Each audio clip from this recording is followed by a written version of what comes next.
We're live. You don't know that. Hey! What up, Biddy? What up, Jonathan? What up, Verm? What up, McKenna?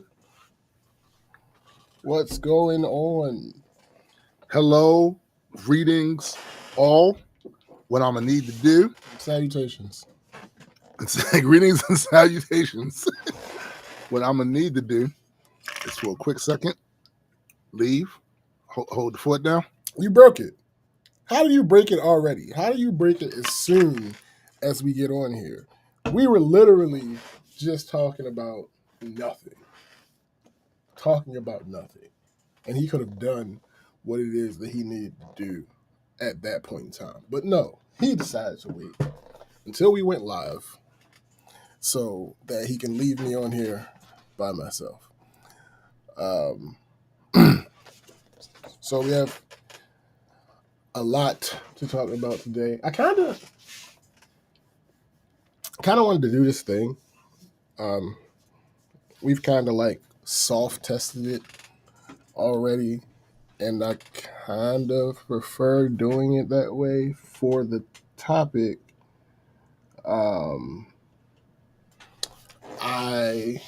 We have a bunch of smaller stuff. Not necessarily. I mean, for lack of a better term, a bunch of smaller stuff, and then the one big topic that we go into depth on.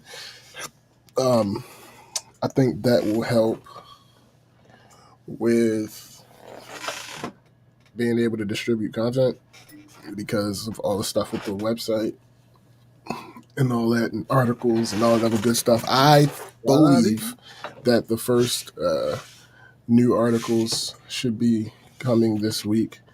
And it's something I'm working on now. Okay. It's an article I'm working on now. So we'll figure all that stuff out. That shit got to be said. Well, I mean, you know, one of the good thing about having, I will give Substack credit for, because it got us doing more of this sort of writing. Oh yeah, absolutely, 1,000%. And because we wouldn't have a website if it wasn't for Substack. Facts. So yeah, facts. We here now. We got a website. So they did. We out for here. Something. Shit. I am setting up stuff that I probably should have set up. Yeah, absolutely. A little earlier. But I had the audacity to not do that. I mean, I needed to call my guy because, I called him this morning. Absolutely. And he ain't answered, so he called back. Yeah, no, absolutely. But that was only like 3 minutes though. Listen, 3 minutes is all it takes. You know but the rest of the time there was a bunch of other time that you wasn't. That was important. That stuff was important too. Oh, okay. Yeah, you know what I'm saying? Like these are important things. Oh, all right. You know what I'm saying? All right, that's what you're gonna stand on. I got you. I ain't even gonna hold you. No thanks. I don't believe you. I'm pretty sure you want whatever you said no thanks to. No. No thanks was I didn't want the sound of us talking in my other ear. I still don't believe you. Still don't believe you. I mean, oh ye of little. But it's still early, right? Yeah. So I can still do this intro. Absolutely. Me. Welcome everyone to the Black Culture Geeks podcast. This is my man SPJ. You. And I am Tombstone the Dead Man. And we are just a couple of geeks talking about pop culture from a black perspective. Facts indeed. Listen, the world needs an enema. Yep. It just does, bro. It just does. The world needs an enema. Like every day I see more and more shit that goes, man. Phew. It's like every day, bro. And the thing is, I think in every generation, motherfuckers have said, this is the worst generation. I think we are the first to be able to say, if we ain't, we close. I mean, some of this shit is trash. But conversation that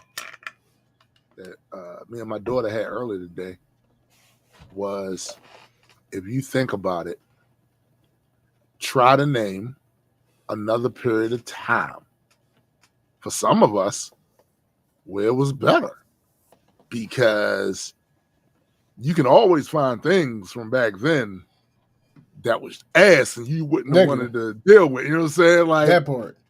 We do still live in a time of indoor bathrooms, refrigerated foods.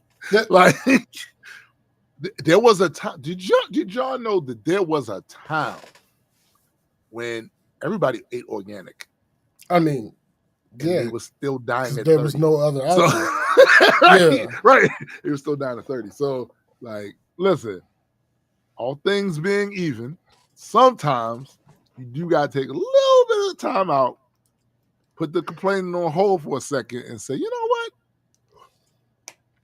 People I don't be liking a lot of this shit, but you know, there's some shit to like about some of this. You know what I'm saying? We got challenges, but you know, hilarious. That's really funny because that's literally like that sentiment that you just expressed is literally how I started my meeting with Gray yesterday. Like he was like, every day though, my nigga, like every day you just want to talk about how this is the worst day ever. Like, no, I don't want to hear that every single day. Yeah.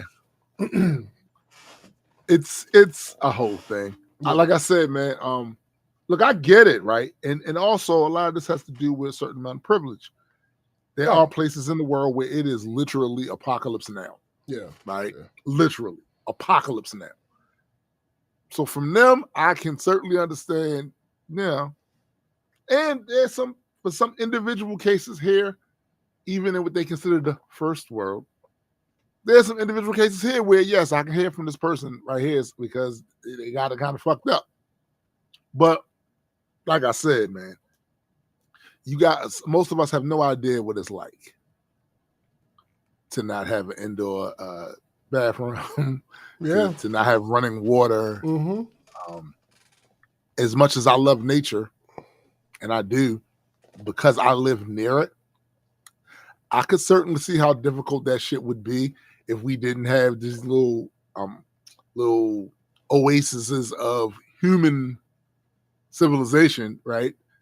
Because the bugs, boy, just the bugs. Right? And I've experienced it. Right. You know what I'm saying? Like, just the bugs is crazy. You know what I'm saying? So overall, what you gonna do? You know what I mean? We fight every day to make shit better. Yeah, that's about all you. That's about all you can do. You know what I'm saying? That should be the goal. That should be the goal. Yeah. Now that's not gonna stop us from complaining here on the show. Oh no, we gonna fuss. That's kind of what this is about. No, we gonna fuss. We gonna fuss. Yeah, we saying you shouldn't always be fussing. That's all. You should, and you only really hear us like get the big fuss one time a week. So we talking about every day. You shouldn't, right? But y'all actually have it good. This is our Festivus. Exact, yo. For the rest of us, like y'all, listen, y'all actually have it good because we be fussing about shit all week long. Facts. You see this shit? No, you see this shit? You see this shit? We got the one chat, the same people chat. Me, you, Cindy, McKenna, and Yetta. You see this? You see this shit? Now, did you see this? The multi-world. Did you see this shit? So yeah, y'all actually got it kind of good. Yeah, y'all only get it once a week. But more stuff to fuss about. So Dame Dash introduces his whole prepare yourself for what's about to come out of my mouth next. Oh shit. White lesbian Aaliyah protege, and the internet is roasting him for it. Whoa. Nope, I gotta jump right in. Gotta jump right in. Absolutely, Sean, I've been airing the grievances every Saturday. The Caucasity. Dame Dash woke up and chose violence when he shocked fans by describing his newest artist as the white lesbian Aaliyah. during an interview with The Art of Dialogue. Fans dragged Dash to filth over his insane comments related to the late R&B icon, and judging by the backlash, this probably wasn't the reaction he was hoping for. Dash said, "Why would you say that, nigga? I don't." What's wrong with him, yo? I can't tell you why this nigga do any of the things that he does. My God, man. Dash sat in what appeared to be a director's chair next to his artist, Nikki Licky. Nikki, come on. Come the fuck on, bro. Yo, why? I don't know that I'm going to finish. I don't know that I'm going to get to the end of this article. I'll just say that. Who was dressed in an oversized denim jacket, a crop top, and oversized bottoms. The former co-founder of Rockefeller Records began by pointing out her clothes. That's a choice. Yo, it's my generation. Choice. You weren't born with clothes. It's my generation. Yo. Like, what did we? Huh? Yo, and her physical figure is similar to the late superstar, explaining that she can also play instruments right. Well, she can also play instruments right and sing. Okay. Well, Licky, I'm not calling. No, we're not doing that. I'm not calling this young woman Licky. No, like, I just don't. Wrong with him, yo. Well, I'm Nikki because it's Nikki. I'm gonna go with Nikki. Yeah. Well, Nikki appeared painfully uncomfortable. No shit. You got this old grandpa calling you. Yo, what is? It's my generation, yo. I'm telling you, it's my generation, yo. It's my generation. And I'm looking at this picture. You will have never seen Aaliyah dressed like this. Right. In any way, shape, or form. I know the words that were used made it seem like something that she would wear. Yeah. No, I'm looking at the pic. No, it's simply whatever.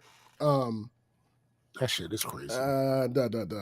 She has the same thing, Dash 54 explained, awkwardly opening her jacket to show her figure. What is happening? So basically, the musician part of it is this bit, this little here. The over-sexualization of it is like this. The rest of this quote is, she has a little bit of rhythm too, but she can play instruments and write and sing. To me, she's like if Aaliyah was white, she'd be a lesbian. That's her. All right, moving on. I'm just going to go ahead and close that tab. Okay, just one thing before we go past this. A word to Gen Xers from a fellow Gen Xer. You're trash. I know.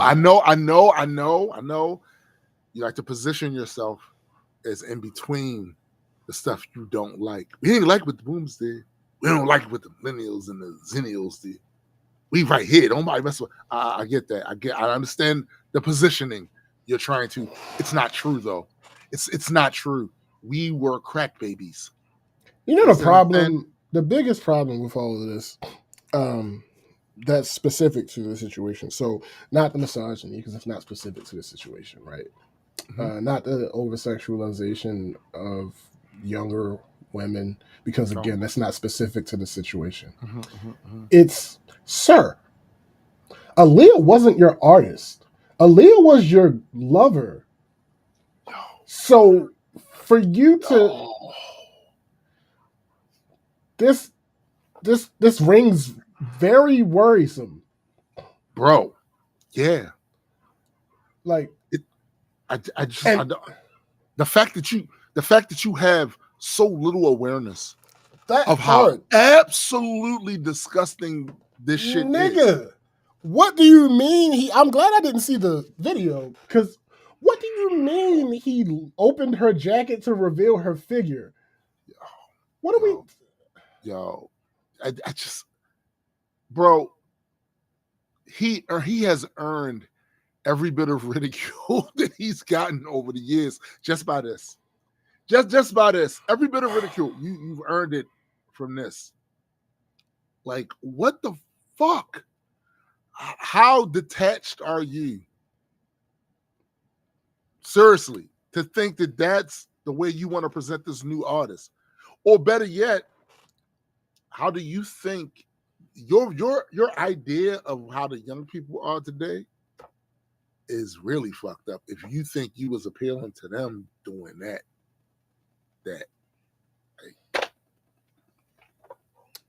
All right, moving on. Disgusting. Black Milwaukee DoorDash driver faces a true horror story. A black DoorDash driver failed to deliver an order last month in Milwaukee, and what the customer is accused of doing afterwards left her with a damaged car. Yikes. According to reports, Faith Morris said she picked up an order from Friars on July 11th around 2 a.m. Service was lost on her phone, subsequently losing connection with the DoorDash app because she, quote, didn't know exactly what the address was. She was unable to complete the delivery. So she returned home and contacted DoorDash to cancel it once she connected back to Wi-Fi. The order disappeared, she said, so usually that means that they cleared the order or something like that. But the customer allegedly called her repeatedly and accused her of stealing the food, but that's only the beginning. 12 News obtained a search warrant, which included video footage from Morris's Ring camera. In it, according to reports, the customer knocks on her door. How did she find her address? Wow. The customer knocks on her door before smashing Morris's car with a tire iron. Jeez. The DoorDash order was still in the back seat. Morris was at home at the time and described the ordeal was like a movie. It was so crazy just to be sitting there and be like totally defenseless. Morris says she believes the food delivery's GPS function allowed the hangry customer to see her location because the app didn't cancel the order when she attempted to do so. Are you serious? Morris asked. One of your customers just came over here and destroyed my car over 10 chicken wings that didn't even have lemon pepper on. Yo, we're so unserious. Yo, we are always going to make a joke about something. Every time, bro. Why you mention the lemon pepper? That's a little racist. You saying she don't like seasoning. That's anyway. Morris said her 2024 Mitsubishi Outlander sustained around $6,000 in damages, and DoorDash was her only source of income. A DoorDash support agent admitted to the outlet that a representative provided the customer with confidential information. Oh, jeez, man. What the fuck? Yo. Morris says she and her 4 children plan to leave the Milwaukee area entirely because they don't feel safe. Yeah, I get it. Quote, I had to break my lease and I have to be out of this place in 26 days. I don't even know where I'm going. I don't have no place to take my kids. In a statement to 12 News, the app called the customer's actions completely uncalled for, unacceptable, and disturbing. They also confirmed the customer has been permanently banned from the platform. Per court records, Milwaukee police did obtain the customer's name and address from DoorDash. No arrests have been made at this time. Whew. Some arrest should have been made at this time. And here's the thing, right? Like the tire iron thing, like, yo, how hungry? What, like seriously, I get pretty hungry, famished even. But I have never resorted to that sort of like, what the fuck, yo? The audacity. It's audacious behavior.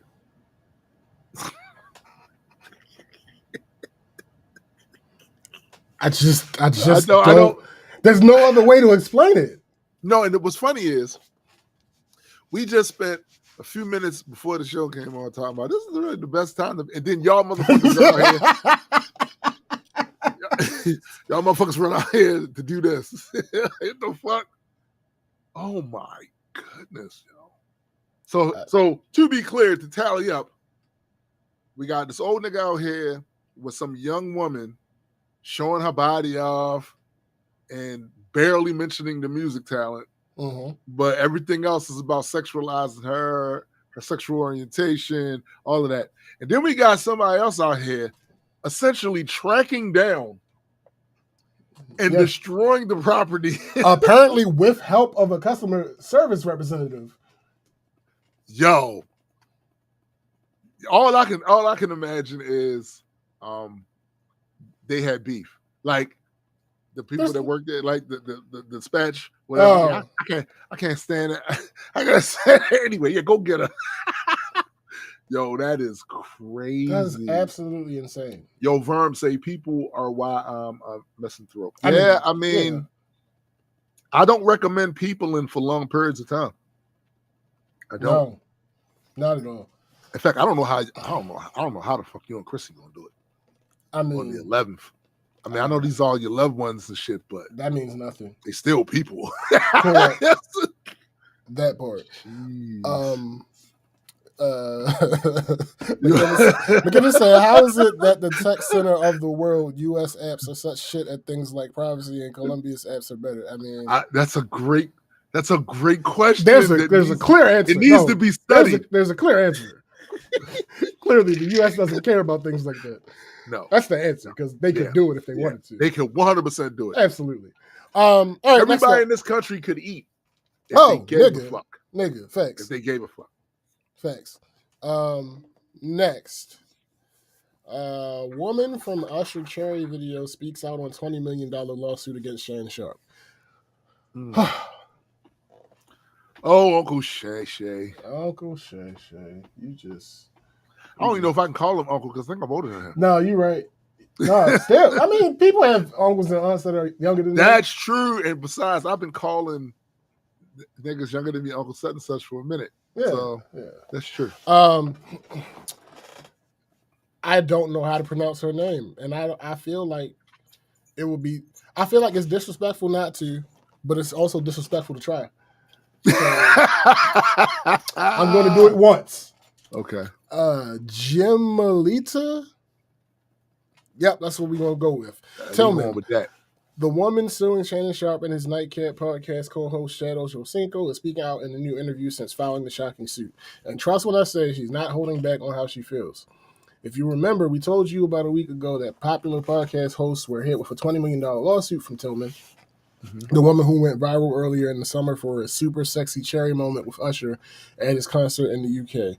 Per her defamation suit, she alleged that Sharp and Ocho Cinco knowingly pushed a false narrative about her marital status when they discussed the moment on their podcast. Tillman also said in the suit that the former NFL star's words about her went viral, just like the Usher video, and it prompted her to go on national media outlets to refute and combat all the chatter.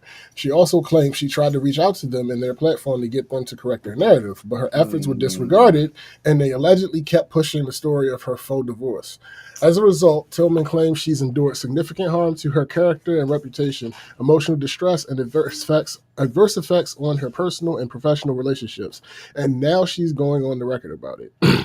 Speaking to the Morning Hustle recently, Tillman stressed the fact that she was a private citizen and tried repeatedly to reach out to Sharp and his podcast for them to resolve the matter before moving into litigation. The suit has now been moved to federal court in Chicago as of this week. Oh, damn. That's crazy. I'm a private citizen, she says. And in the rules when it comes to that, you better fact check and double check what you're saying and what you're doing because it's wrong. The other thing about it is people like smaller level platforms were citing him as the journalistic news source of where it came from.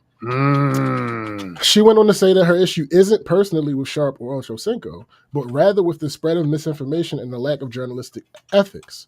Tillman also called out Pink Deer, the production company behind Nightcap, and likened her fight of that to that of David and Goliath in the Bible. Quote, he knows better. He does. Referencing Sharp.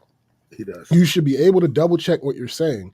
And the way they kept my image up, the way they kept it going in the chat and was going on, it was mortifying. She continues. The institution of Shay Shay Media does not have a policy in place about false information, reporting information, retracting. There is nothing anywhere on Shay Shay Media that states that. They do not feel they have to be held accountable, and they do. They're one of many.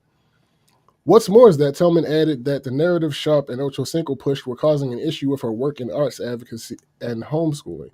Quote, every time I enter a meeting for funding, for programming, and activations and things, it comes up. I'm tired of being the punchline when it comes to that aspect, she said. Neither Sharp nor Ocho Cinco have formally responded to this suit. So this is one of the things about that, and you hear it often stated, right? That people who talk for a living, right? They run the risk of saying shit and doing shit that could cause them to be sued, right? Because you talk all the time. It's one of the things we used to see back in the day with Howard Stern. You're talking 4 hours a day. You're trying to be entertaining or whatever. And in the process of that, you say goofy shit that you shouldn't be saying. Right? Just shouldn't be saying that shit, right? But some of this stuff is self-inflicted. Yeah. Like like there are times where you don't need any special media training to know that you shouldn't say certain shit. Correct. You know? Yo, it's kind of like the whole act your wage thing. Like, you have to understand that you have a certain amount of people who are going to follow your program and who are going to see your program that don't even follow you and all that other good stuff. Right. You have to know that. You have to keep that in mind. You can't just say something because you've seen it on social media. Like, that's not how that works. So he gonna learn. He gonna learn. Oh yeah, he gonna learn. So that shit from Boys in the Hood. I don't know why you gotta learn things the hard way, but you gonna learn. Oh yeah, you will. Facts. Oh yo. All facts. Shannon, and that's the thing too. Like, you making a bit too much money. What's up, Ron? You're making a bit too much money, right? And I understand that you've been successful for a minute, and I think that has something to do with it too. People who have not been successful and then finally get that break, they seem to be a bit more guarded, at least at first. Because I don't want to go back. Because they're not trying to go back. But if you have been successful in football, you was on ESPN, and then you rolled into this, I kind of think there's an air of invincibility around you that you think that you can just say whatever and none of this can be taken away from you. Literally, all of this can be taken away from you. All of it. I tell you all the time, listen, for even those guys and women that have these podcasts that they started on YouTube and then they wound up, putting the audio on the streaming services, none of those platforms belong to you. None of them. Yeah. And at any moment, for whatever reason, it can be taken away from you. It's that simple. Yeah. That's it. At this point, I wouldn't be mad if he just keeps fucking up until he goes broke. Because clearly you don't care. You believe you're above some type of discipline for that's what it is, bro. Cool. Just keep thinking that way and let this continue. Because apparently she had like back and forths with the producers of the show. So they're aware of the situation. So yeah, I don't. Let me see. Oh, the next story. Stop being dumbasses. Okay. Nicki Minaj TikTok challenge leads woman to break her spine. My God. But here are even more painful fails. The latest trend spawned by an old Nicki Minaj song is making waves online, but it may have finally reached its breaking LOL point. Yo, y'all are terrible. Yes. Every other day, there seems to be a new trend on TikTok that has the masses running to grab their phones and record. This latest one, spawned by an old Nicki Minaj song, is having the same effect, but it may have just reached its breaking point. The reason why stems from one Russian influencer who's now suffered a serious health injury in her attempt to take part in the fun. For context, the trend was inspired by a post from Nicki Minaj's 2013 song High School featuring Lil Wayne. Near the 30-second mark, the pink-haired rapper can be seen posing in a seated position near a pool with one leg crossed over the other, all while wearing heels. Off first glance, the stance looks normal and easy to replicate, but as shown throughout countless videos, it is a lot harder for folks to find their balance than they thought, especially when they've decided to take it a step further and strike the pose while on top of something. Crazy. Mariana Barutina? That's the last time you will try that name. It's Russian.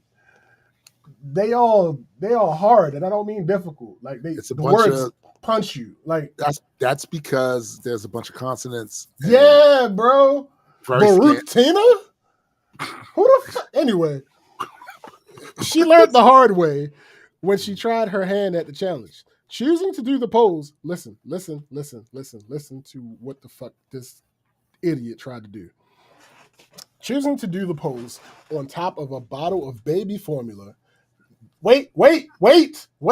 It gets worse. Choosing to do the pose on top of a bottle of baby formula that was on top of a saucepan. Things seemed to be going well as an off-screen friend helped her balance. But Said no one, by the way. No one. But the minute she let go, all hell and some bones. Y'all are terrible. Yeah, Broke loose. Barak Tina ended up with call a BT. ended up with a broken spine, but appeared to be taking things in stride.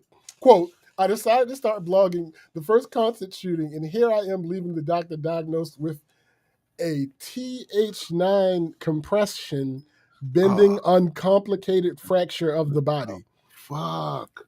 The irony, karma, or just life, which always tests our strength and at the most unexpected moment. No. We're not doing this. This Yo, is not unexpected. Why do they do this, bro? You tried to balance on top of a pen that had a bottle of baby formula on top of it while in heels and then doing an unnatural pose.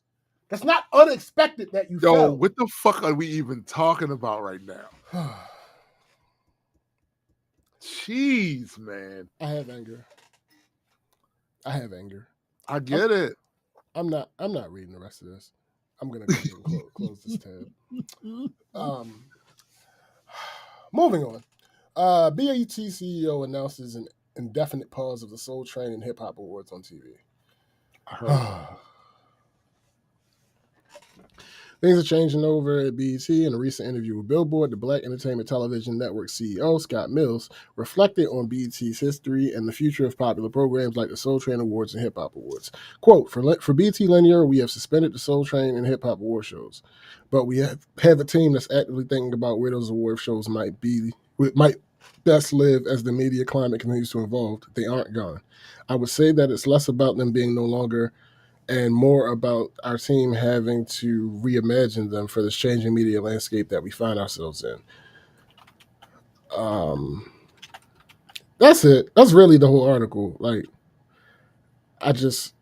BET's shelving of programs comes after talks to sell the network from under the Paramount umbrella stalled over the past year. In 2023 and 2024, various groups and investors were rumored to be in talks to purchase the network from Paramount Global, including Byron Allen and Tyler Perry. At the time, talks of a possible acquisition stirred hope for renewed focus and investment in Black-owned storytelling. But clearly... okay, so there's a couple of things here that I think all of us need to keep in context. As influential as BET has been, it was no longer owned by Black people. That's number one. And two, times have changed in the sense that legacy media does not get the views that it used to. It just doesn't. Right now, the reigning, defending champion of eyeballs on content is YouTube. It just is. So I know there's people that's going to be tempted to see this, to be sad about this. I just think it could be also looked at as an opportunity. There's a demand, obviously, for that.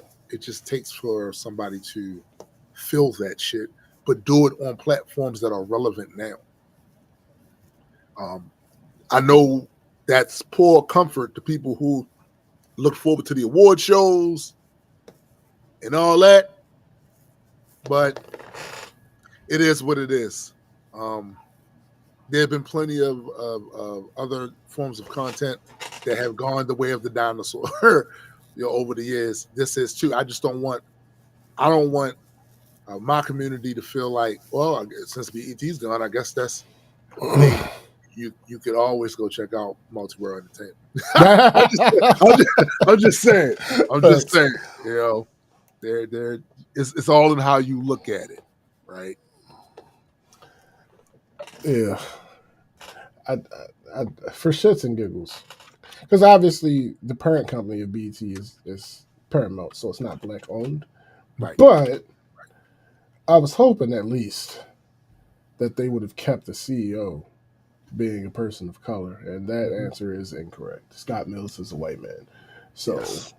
yeah, I don't really have any further comment on this one. I mean, Big Mike. Big Mike, Mighty Mike Gleason. So moving on to the main event of topics. Damaged goods. An autopsy of Trick Daddy's cultural and financial bankruptcy. Yo, stop.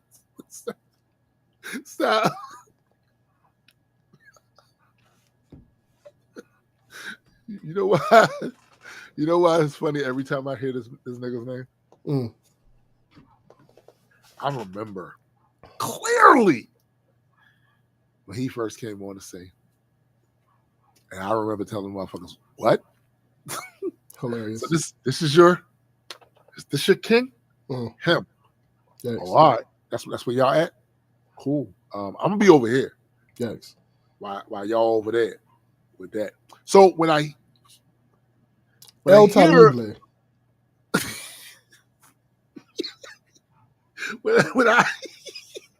when I hear him mentioned these days, especially in this way, it's like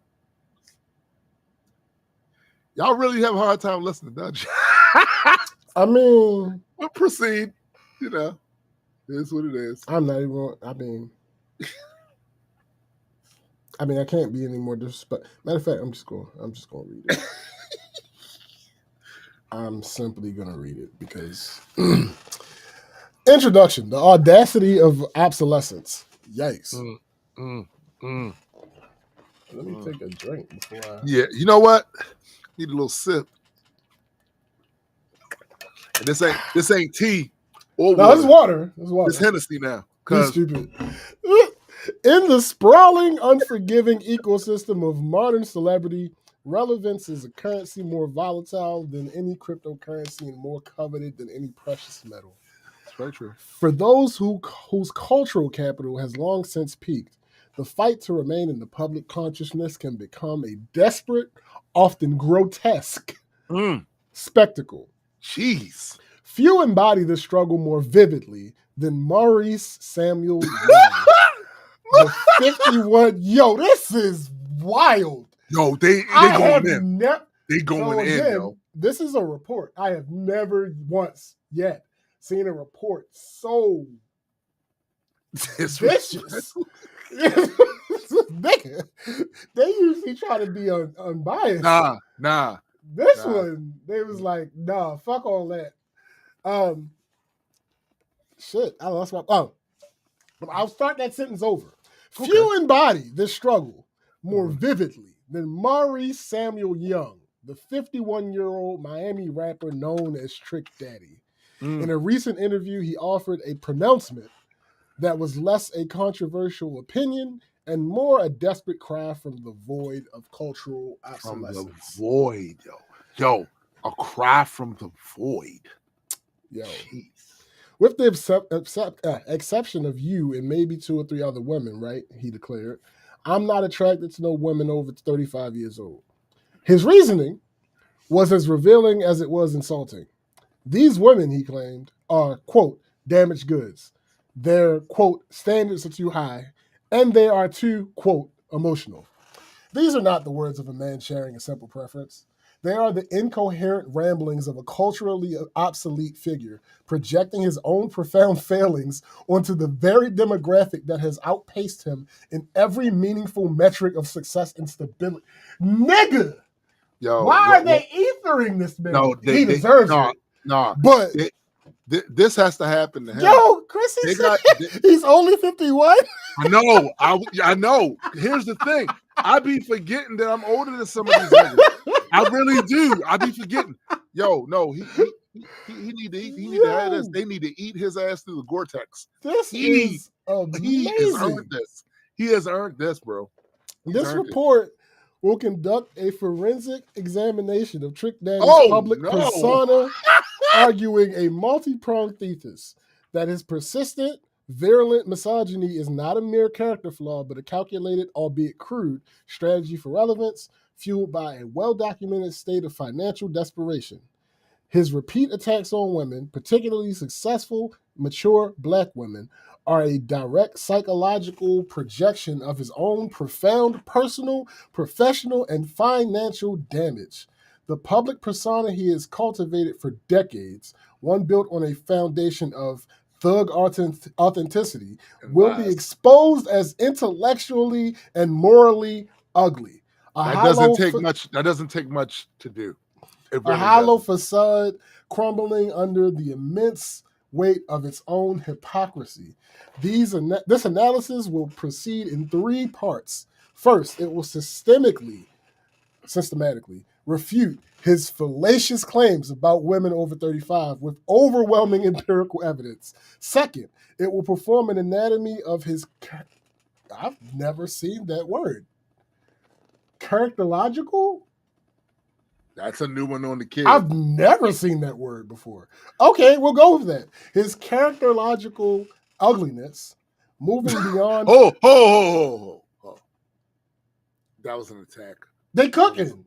That's an attack on his looks. Absolutely. No, it's in quotes. It's in quotes and everything. These niggas is cooking. Like, I couldn't have wrote this better. These niggas cooking. Moving beyond the superficial to dissect a long history of criminal behavior, intellectual dishonesty, and moral bankruptcy.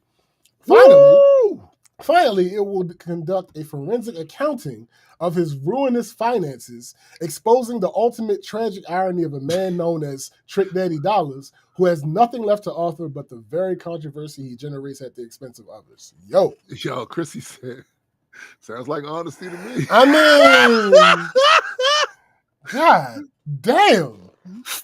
Part 1, the fallacy of damaged goods. An evidentiary rebuttal. The foundation of Trick Daddy's recent notoriety rests on a series of misogynistic and ageist declarations. These statements are not isolated incidents, but rather form a consistent, deliberate pattern of denigrating women. To dismantle his credibility, one must first catalog his specific indictments and then systematically disprove them with objective reality. Hold on, let me see something.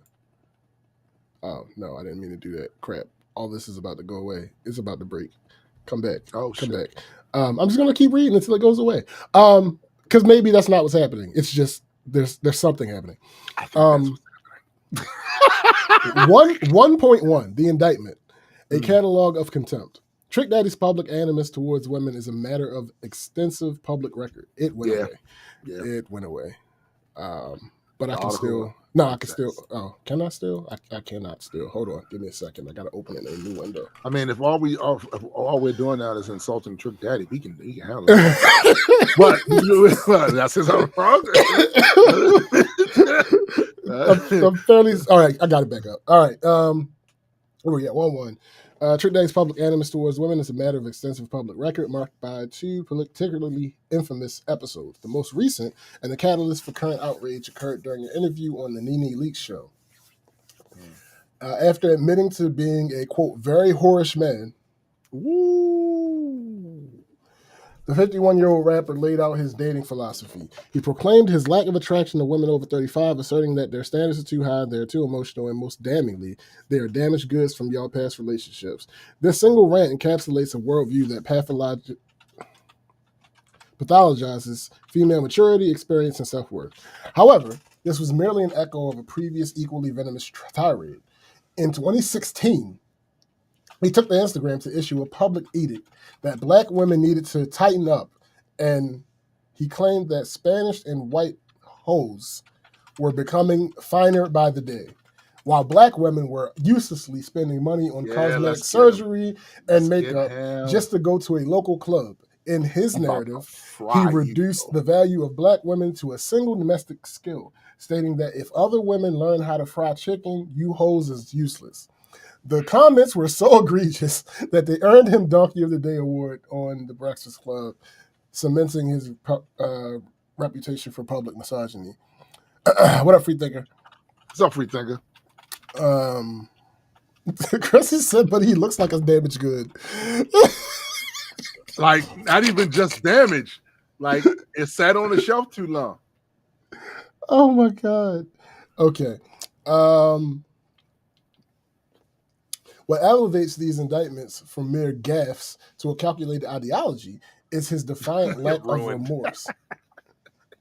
Right, I said ruined. Is his defiant lack of remorse.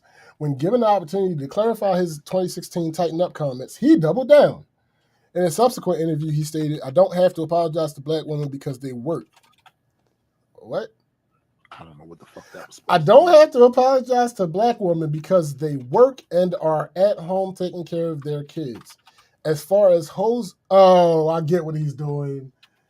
He's doing that dumb shit where he's like, what I said was about a very specific subset. I wasn't talking about all black. That's what he's doing. This what I need him. This is what I need him to do. One, shut the fuck up forever. Yeah. Two, stop. You've never been bright. Can we clear the board? You've never been bright. We've never saw it. Your music has been particularly bright. None of that shit. Like you trying to play these little games. You remind me a lot of Trump. You trying to play these games where you do the most obvious shit, bro. Facts. But yo, you do the most obvious shit, obvious lying, and think nobody knows. Like, oh no, surely they won't catch on to this. Like, this ain't clever. What you're doing isn't clever. So the subversion that he tried. I don't have to apologize to black women because they work and they're at home taking care of their kids. As far as the hoes are concerned, I don't because I was only telling the truth. This response is critically revealing. He constructs a false dichotomy, separating women into two camps: acceptable domestic caregivers and disposable hoes, which allows him to justify his blanket insults under the guise of speaking a hard truth. It's a classic, It's a classic tactic of misogyny. Not just misogyny, also racism. Define the narrow, I'm talking about niggas, not black people. Yeah. This is the same shit. Define a narrow, acceptable role for women and then demonize any who exist outside of it. His message is clear and consistent. A woman's value is conditional and subject to his arbitrary, demeaning standards.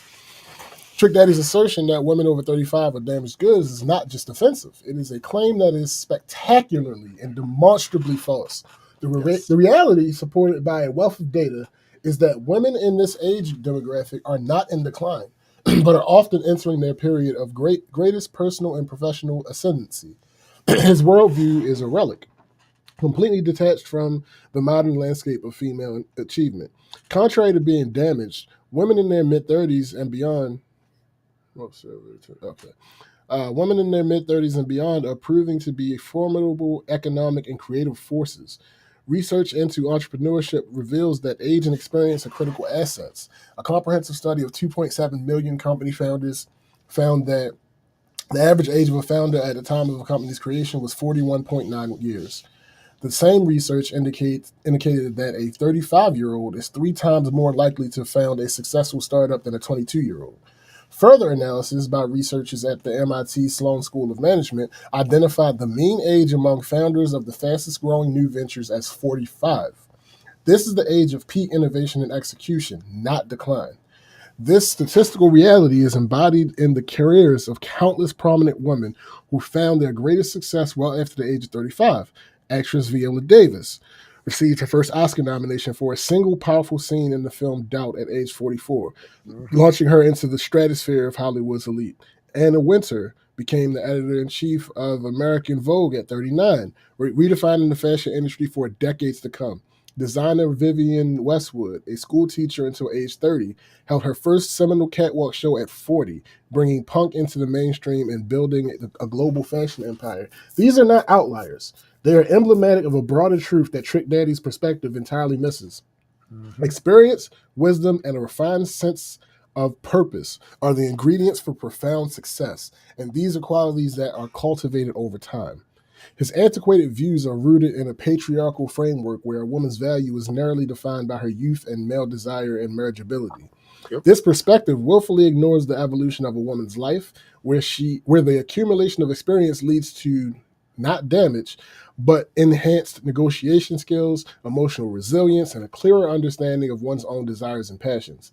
Academic research highlights how older women actively exercise agency to resist these negative and inconsistent cultural constructions of aging, forging an authentic expression of their own desirability and desire independent of the male gaze. Trick Daddy's commentary is therefore not a critique of modern women. It is an admission of his own inability to comprehend a world where female value is self-determined and multifaceted. Mm-hmm. 1-3. The Psychology of Misogyny, a textbook case.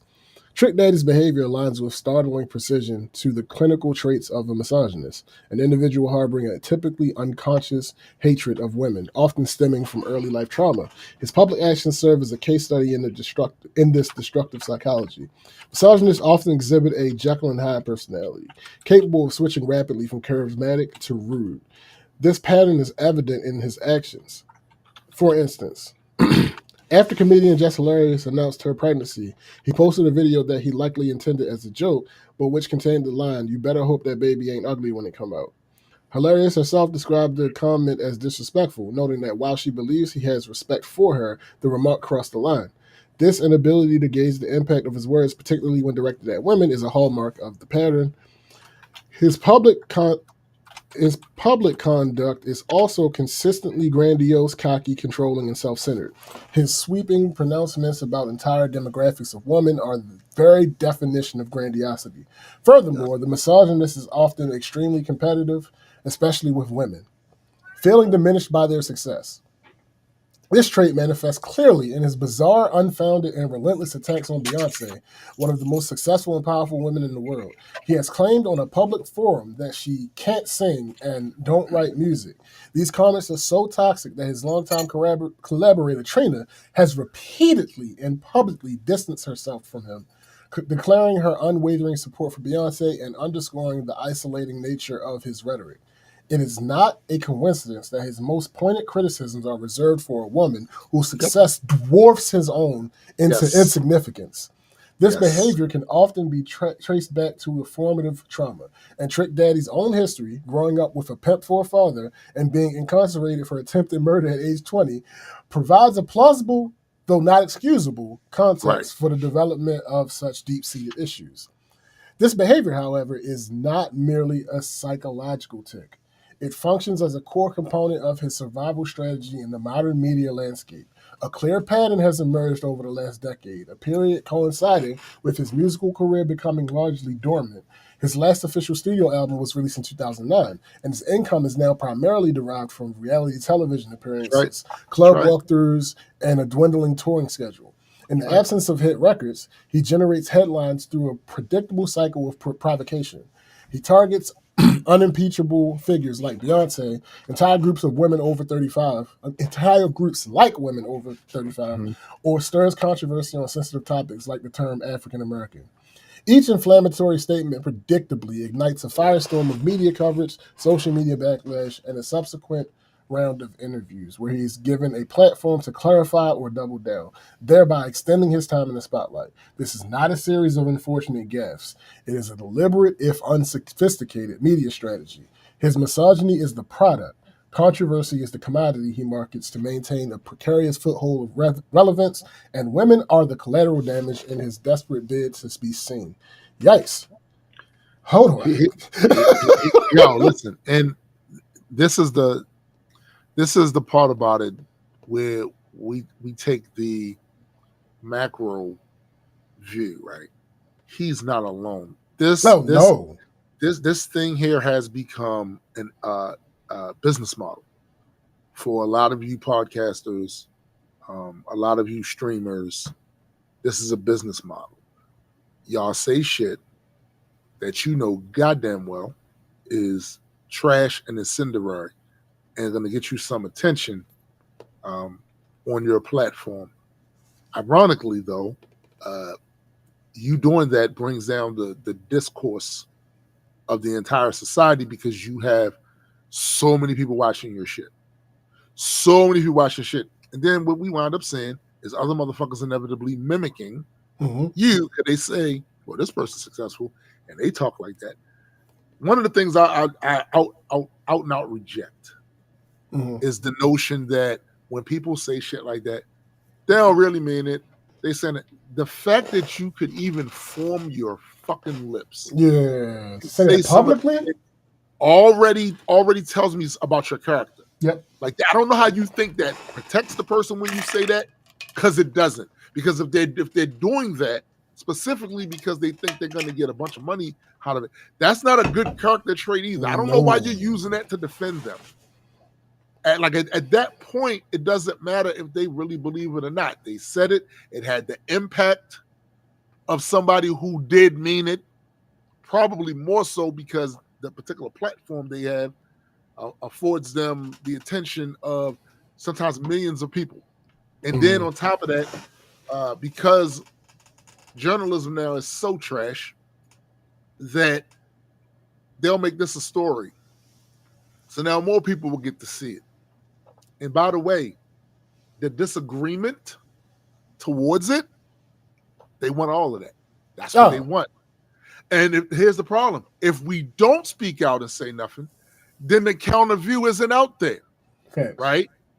The counter view to how absolute garbage what this person or these people have said is, if it's not out there, then the only sound that's out there is this goblin saying this sort of shit. Yo, called him a goblin.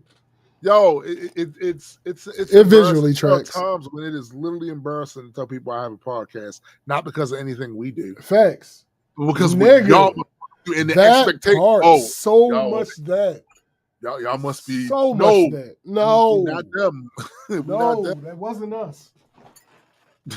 It's I promise you, it wasn't us, bro. It's disgusting, and it's like, listen, one of the things that I always take issue with a lot of men is they all of a sudden get on that Quaker shit when it comes to sexuality of women and shit. Like they're like, these same men wasn't enjoying a good strip club. These same men don't like scantily clad women, and they're like, and all this other shit.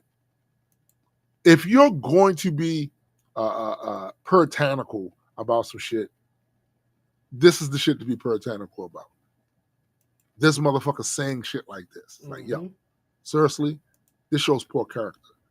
Even for all the reasons stated. Oh, it's to get relevance. His music don't sell no more. There ain't nobody really interested in that. That's still low character. You're willing to throw women under the bus and talk shit about people who already have shit thrown at them all the time. And all you have to do, by the way, is go on any social media platform where the conversation of black women come up. There was a statue they put up, and I forget where, but this is a regular black woman in the statue. That's what it was. It was Times Square.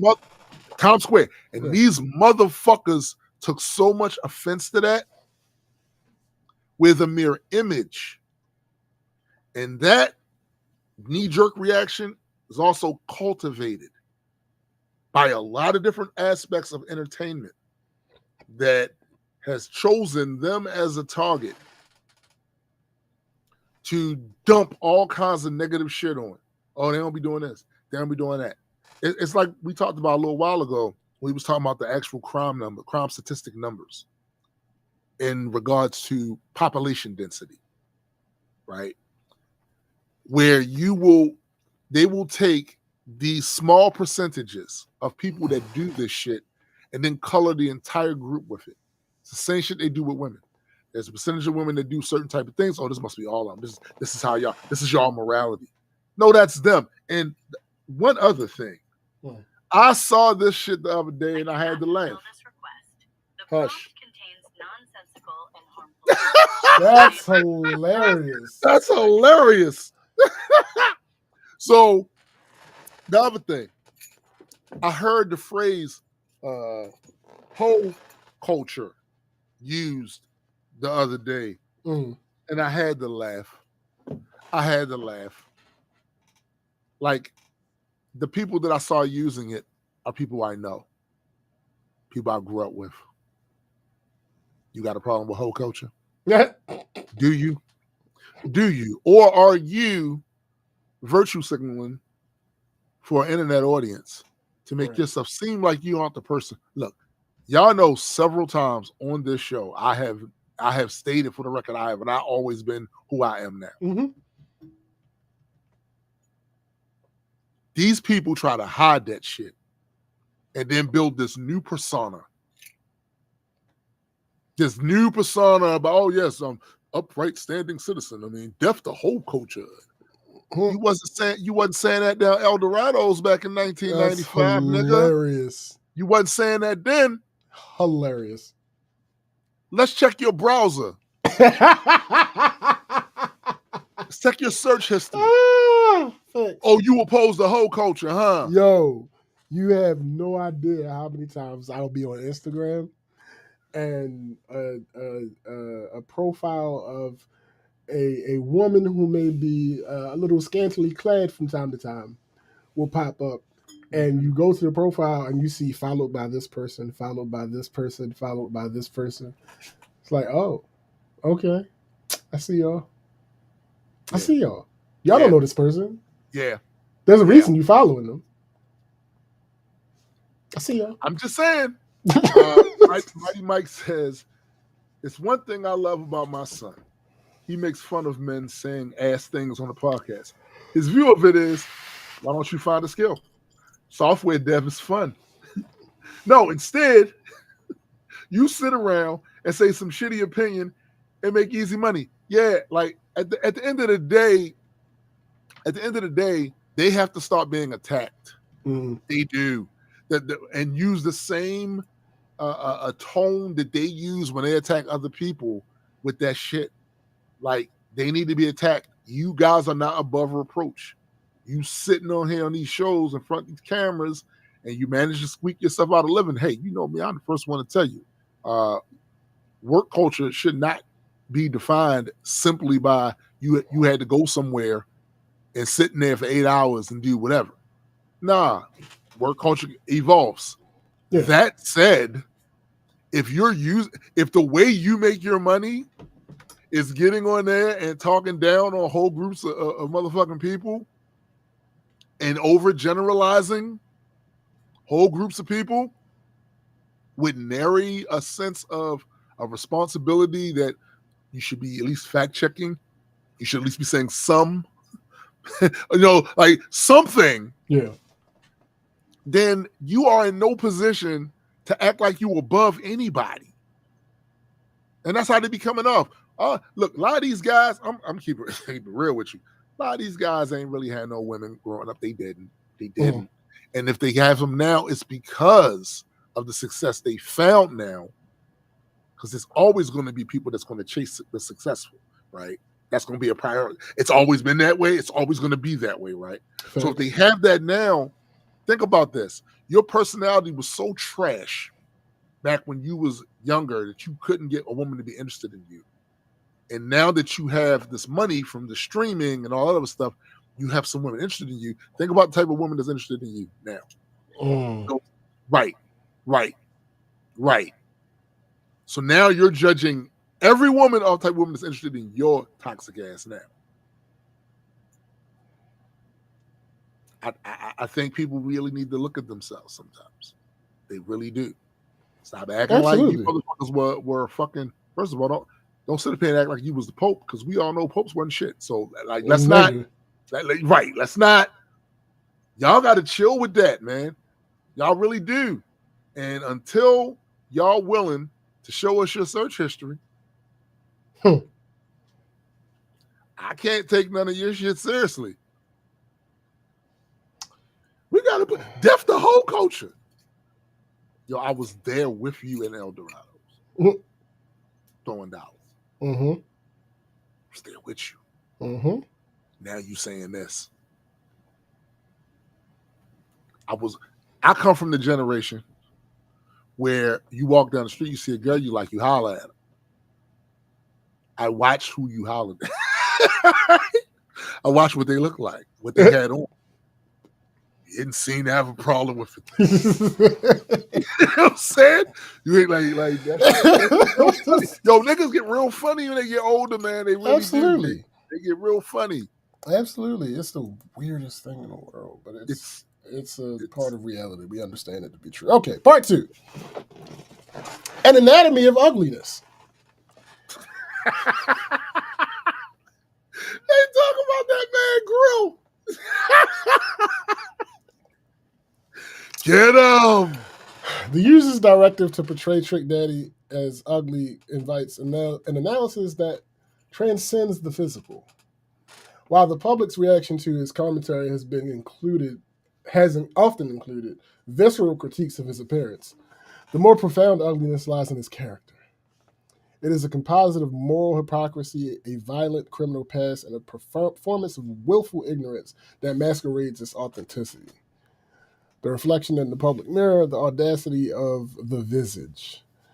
Immediately following his misogynistic tirades, the court of public opinion rendered a swift and brutal verdict that focused on the messenger as much as the message. Social media became a crucible of ridicule, with users expressing sheer disbelief at the source of the judgment. He was derisively described. Wait. He was derisively described as looking like a, quote, Mucinex germ, with one commentator noting they could, quote, smell his breath through his gold teeth. The overwhelming sentiment was one of shock at his audacity. This was perfectly crystallized in a viral social media post that read, sitting there looking like that, calling someone else damaged goods, is the highest level of confidence I've ever seen.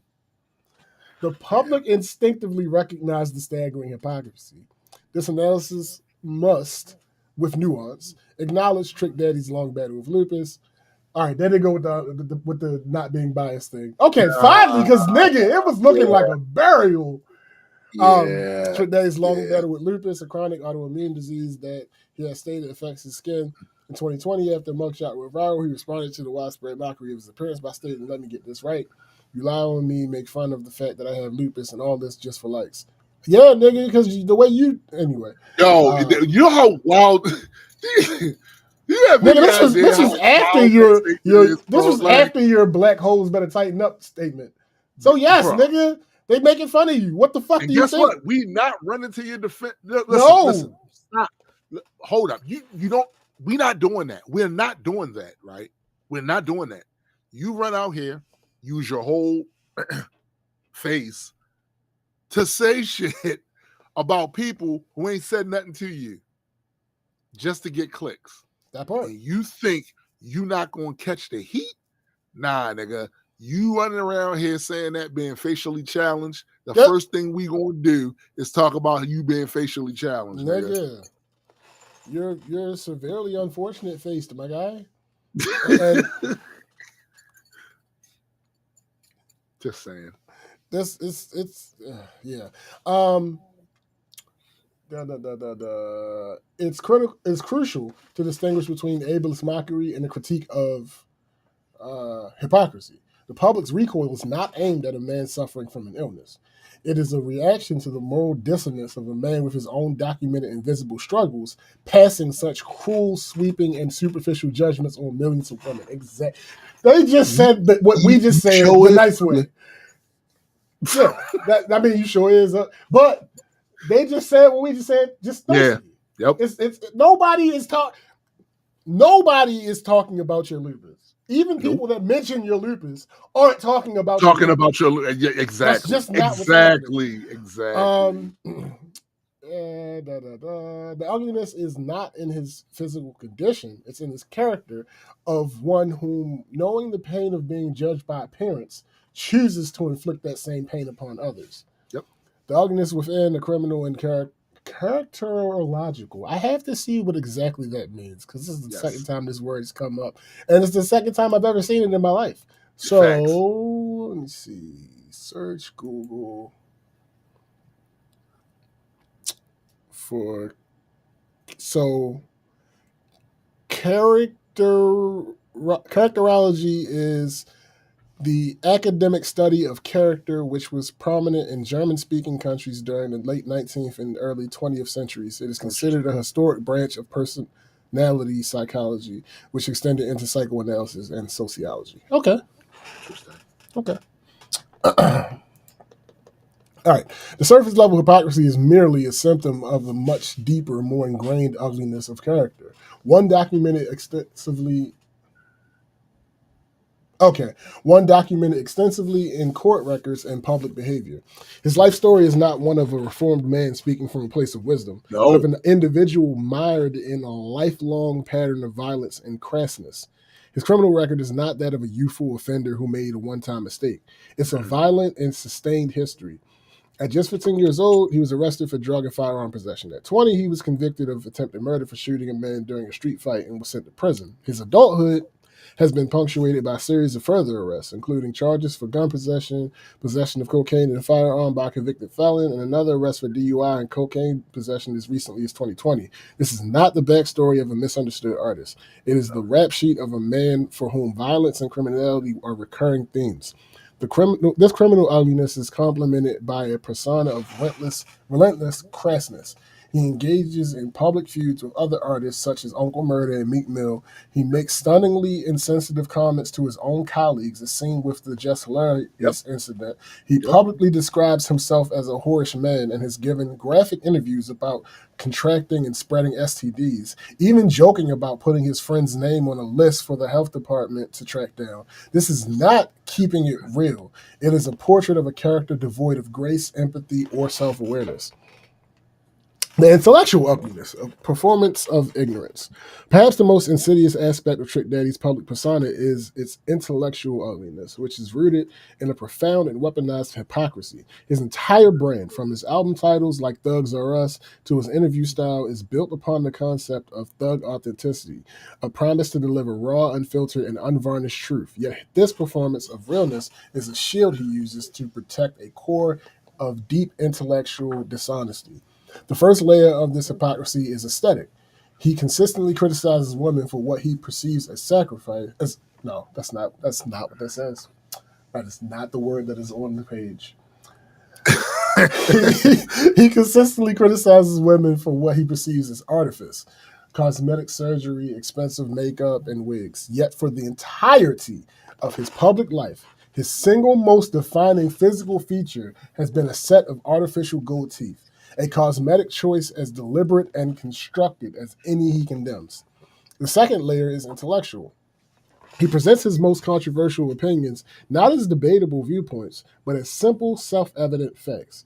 His recent rejection of the term African American. And I really hate that aspect of y'all too, by the way. The way y'all present your disgusting worldview as, oh, this is just quote unquote common sense. Mm-hmm. I hate when y'all do that shit. Facts. Hate it. His recent rejection of the term African American is a prime example of this performance of ignorance. He argued, I'm trying to figure out how Afro get in front of my motherfucking race. I ain't never been to Africa. America's not a race. By the way, if somebody swab your cheek right now, if they can get past the halitosis, that's hilarious.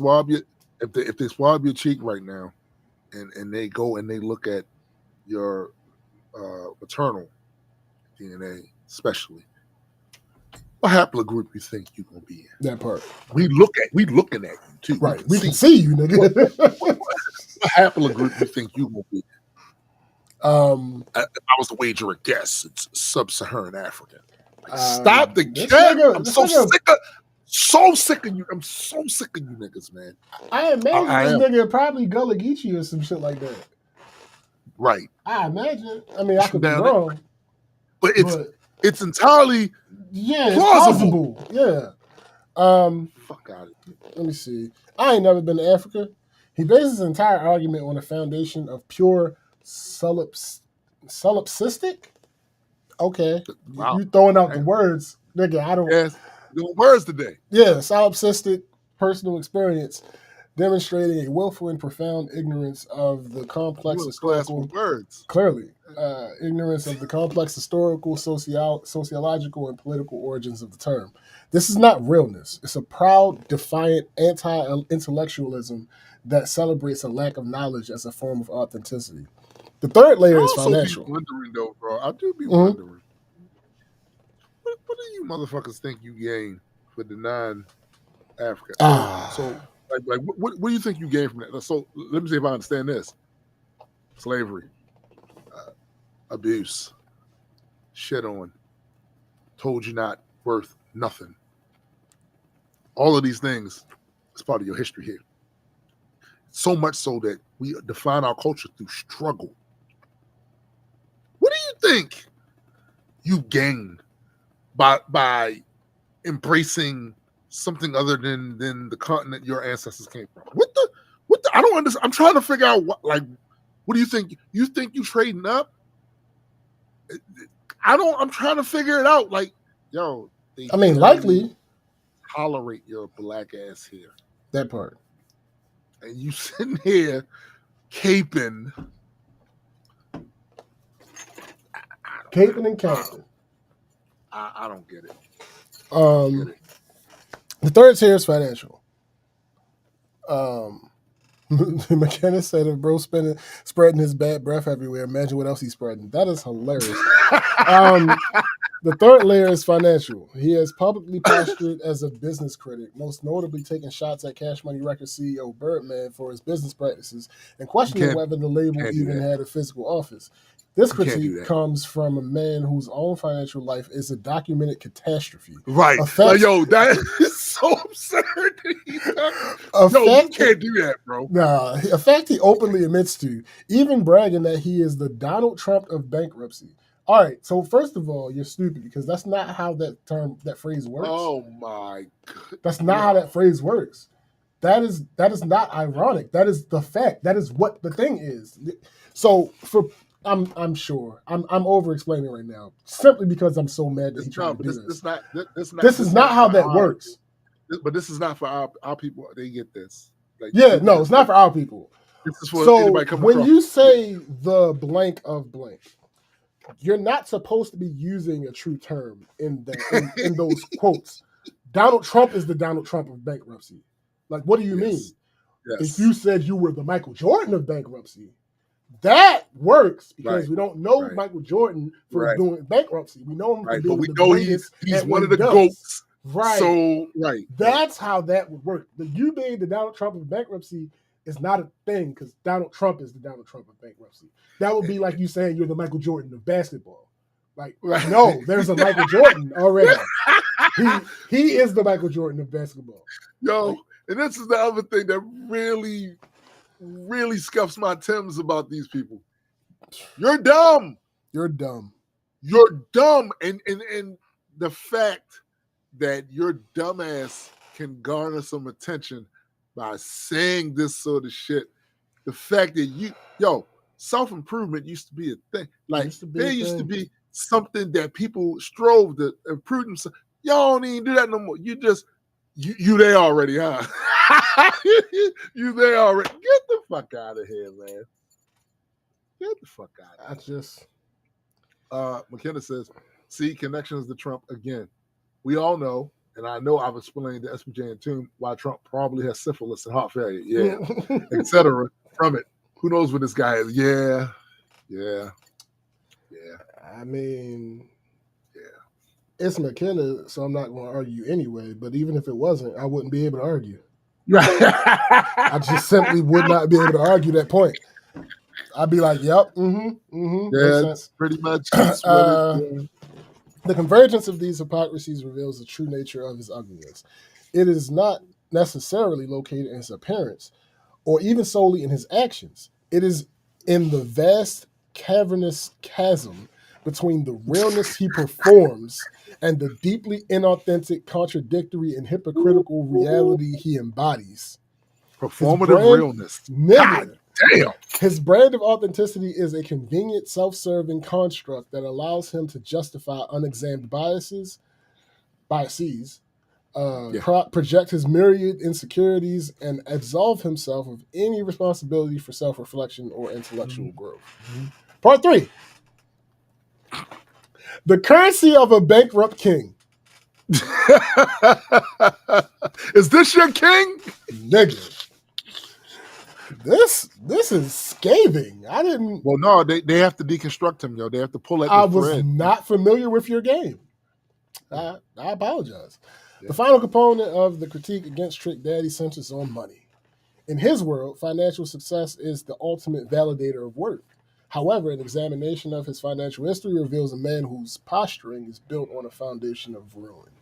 This financial bankruptcy is not just a sidebar to his story, it is the engine of his behavior and the source of the ultimate irony that defines his current existence. Yep. Financial autopsy from platinum to penniless. There's a time when the moniker Trick Daddy Dollars was plausible. In the late 1990s, early 2000s, he was a commercial force in Southern hip hop, propelled by the national success of his hit single, Nah Nigga. I like that song. I like that song. He became one of the first Miami rappers since Two Live Crew to achieve mainstream recognition. He released a string of successful albums on the Slip and Slide Atlantic Records imprint, including the platinum certified Thugs R Us and Thug Matrimony, Married to the Streets, and several gold certified records. His singles such as I'm a Thug, I like that song. And the club anthem Let Go. I like Lil Jon and Twista on that song. Were chart successes. This peak, however, was followed by a steep and protracted decline.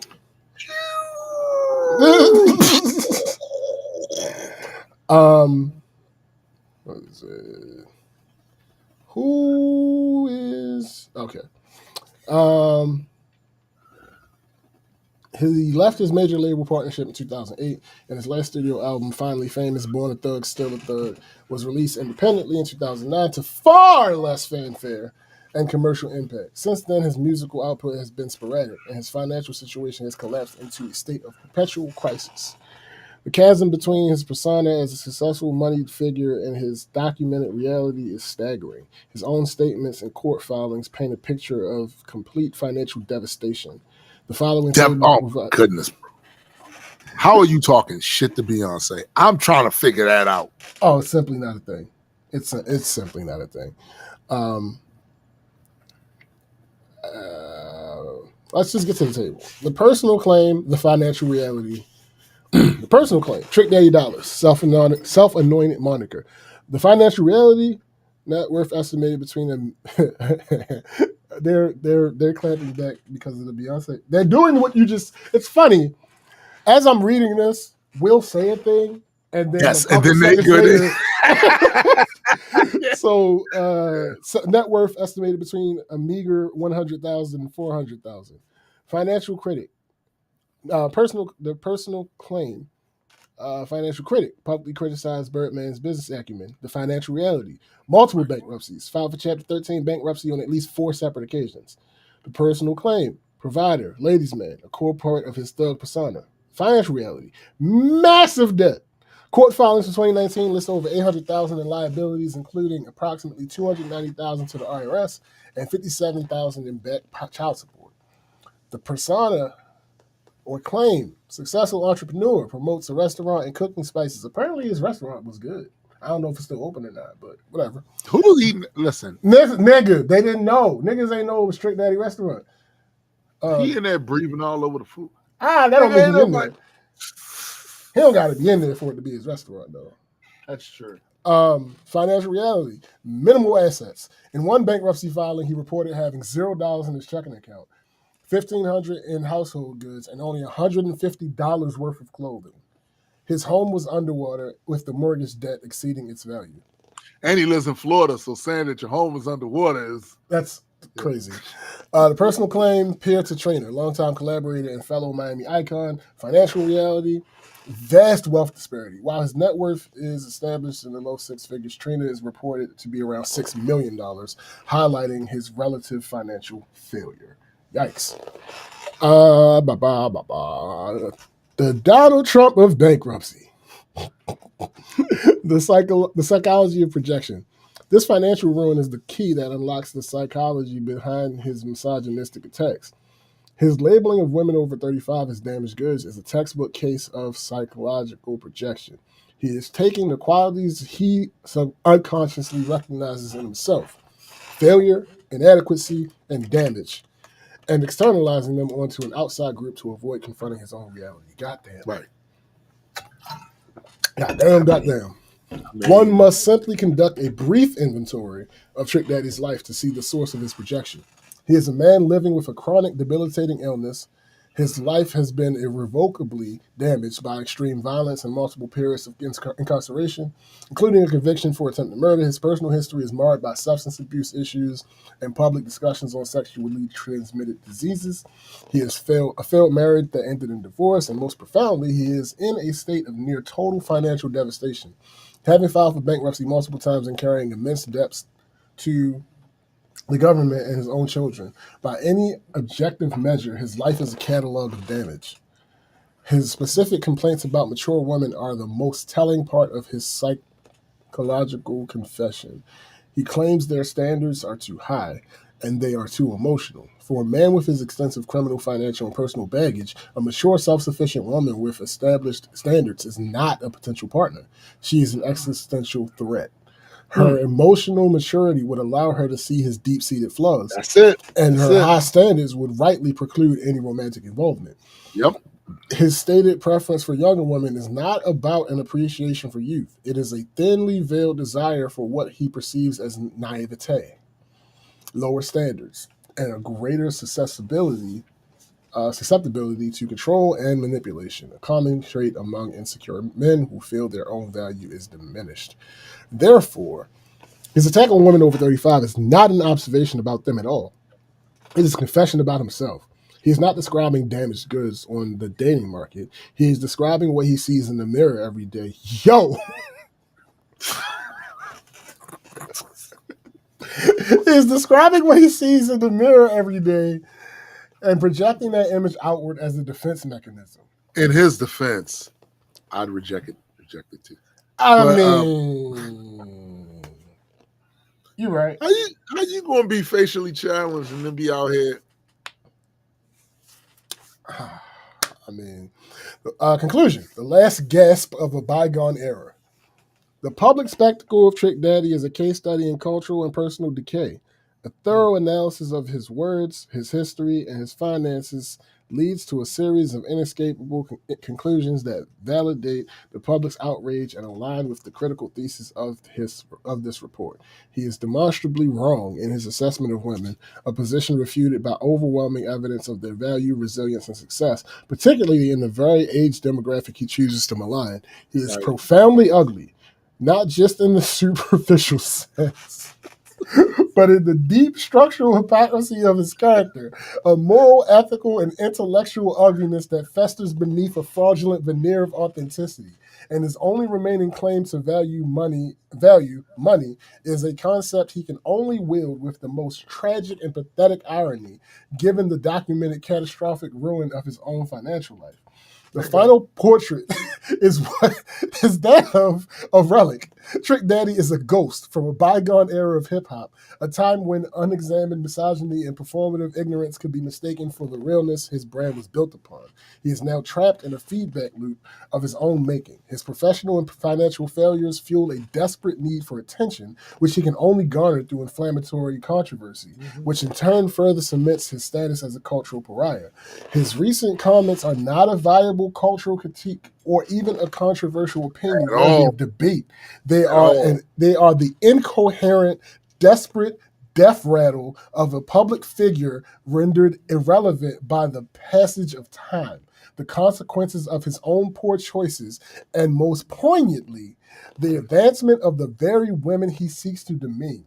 The success, stability, and self-determined worth of women over 35 stand as a living, breathing refutation of his entire existence, a vibrant testament to everything he has failed to achieve and a world he can no longer comprehend. Nigga. Listen, they read him for filth, and listen, nigga, show me something that they was wrong. And why is nigga, it's always his. I type simply too. Cannot. It's always his type too. Like I hate to say this, actually I don't. I mean, it's just a coin of phrase. A lot of the street toughs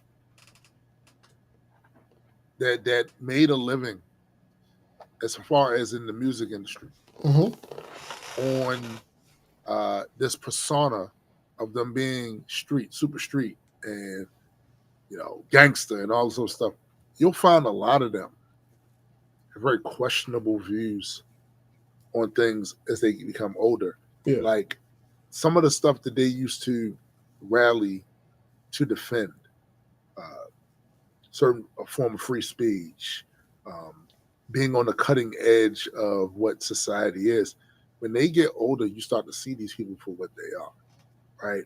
And when you look at how they treated the neighborhoods that they lived in, which you inevitably come to well, you should anyway, come to the conclusion is that they weren't good for the community then, and they're not good for the community now.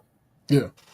You do have the Malcolm X's and stuff like that came from the street doing street shit, and then eventually they grew up out of that shit and became a credit to the black community, right? And sought to do things to help the black community and speak on behalf of the black community. But a lot of these guys, and I'm talking from Trick Daddy to 50 Cent, look at their behaviors, look at how they see the world, look at who they choose to criticize a lot of times, and what they choose to criticize them about.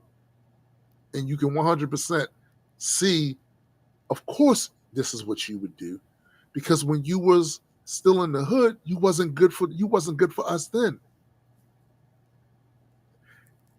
You made a lot of money off of this credibility shit. Yeah. Off of this authenticity shit. You made a lot of money off of that. But at the end of the day, it's because for that subset of the black community in this country anyway, we got to stop valuing these things. We got to stop valuing these things. And if those of us from that generation that did hold that shit in some sort of high esteem, if we can't, if it's a knee-jerk reaction for us, then we got to make sure our kids don't. It's that simple, because inevitably these people turn into these people. Yeah. Because they were always these people. They were never good for the neighborhood. They was never good for the women around the neighborhood. It was never good for the little boys growing up looking for somebody to look up to. They were never good for the community. Never. And we have to take responsibility in the fact that we have celebrated a lot of these motherfuckers to the point where they wound up making a lot of money, or their name recognition became higher than it should have been. Yeah. You know? It's a whole thing. I feel like I don't really gotta say much because the report did oh my goodness, they did an expert an expert job on pretty much all of my thoughts. They beat that ass. Yo. Yeah, bro. They beat that ass, yo. Hey. So yeah, fuck Trick Daddy. That's it. Fuck They Trick wouldn't. Daddy. They wouldn't. I mean, that's why he feels that's the way he hilarious. That Yeah, is so funny. So fucking funny. But yeah, fuck that guy. All right. It's time to move on to week in review. Yes. So I'll start. I don't really have a whole shit ton, but what I will say to you is that recorded and released the interview with Chris Colburn. It's right now live on the Majestic Comics channel. Don't go and look at it now. After the show, go check it out. Now, for those of you who are hearing this playback, don't go look now. Just wait till after you finish watching this. All right. But I think it was dope. It's, of course, we doing a lot of these things so you get to know who he is. He's actually been in the community for years. Him and his brother Matt, they've been in the community for years. But one of these things about the marketing and promotion of Kickstarter, which is another reason why we do it, is because it gives you actually a chance to promote. Where sometimes people will release a project, like a music project, and they'll do a couple of posts about it. We get a couple of shares, and then you don't hear nothing about it no more. At the very least, with Kickstarter, you get an entire month of talking about this project, right? So I think that came off good. Also, kind of went back to my hiking thing, and this is the thing that's crazy. So for the first time in a long time, I brought my vlogging equipment with me. Yeah. Because that's not typically something I do as much anymore. But it's stuff I needed to record. There is a potential for documentary footage that I'm going to need as we Yeah. All the extra content. we gotta kind of have that. And also I basically will talk about my perspective dealing with the cold comic book thing and the app stuff, and that journey through that part of the business and stuff. Somebody at some point might want that, right? So I just record my thoughts on it and continue my hike. But the other thing that I'm not gonna lie made me really consider whether or not I wanted to get back to vlogging. Mm-hmm. So one of the things that I hated the most about that, and we used to we enjoyed our time in that space, right? But one of the things I hated the most about that was having to fill out the description, come up with the fucking hashtag SEO shit and all of that. I hated that. That part of it sucked. Now SBJ, for him, he hates the video editing, even though he does it very well. He hates that is not. You know what I'm saying? Like me, I don't have a problem with that, right? My problem is with the shit that comes after that. Finding the right title for the thing, doing all of the other ancillary stuff that comes along with uploading videos and shit. I hate it. But there's new ways to do that shit now where it takes a lot of that burden away. And that made the idea of vlogging again more attractive to me.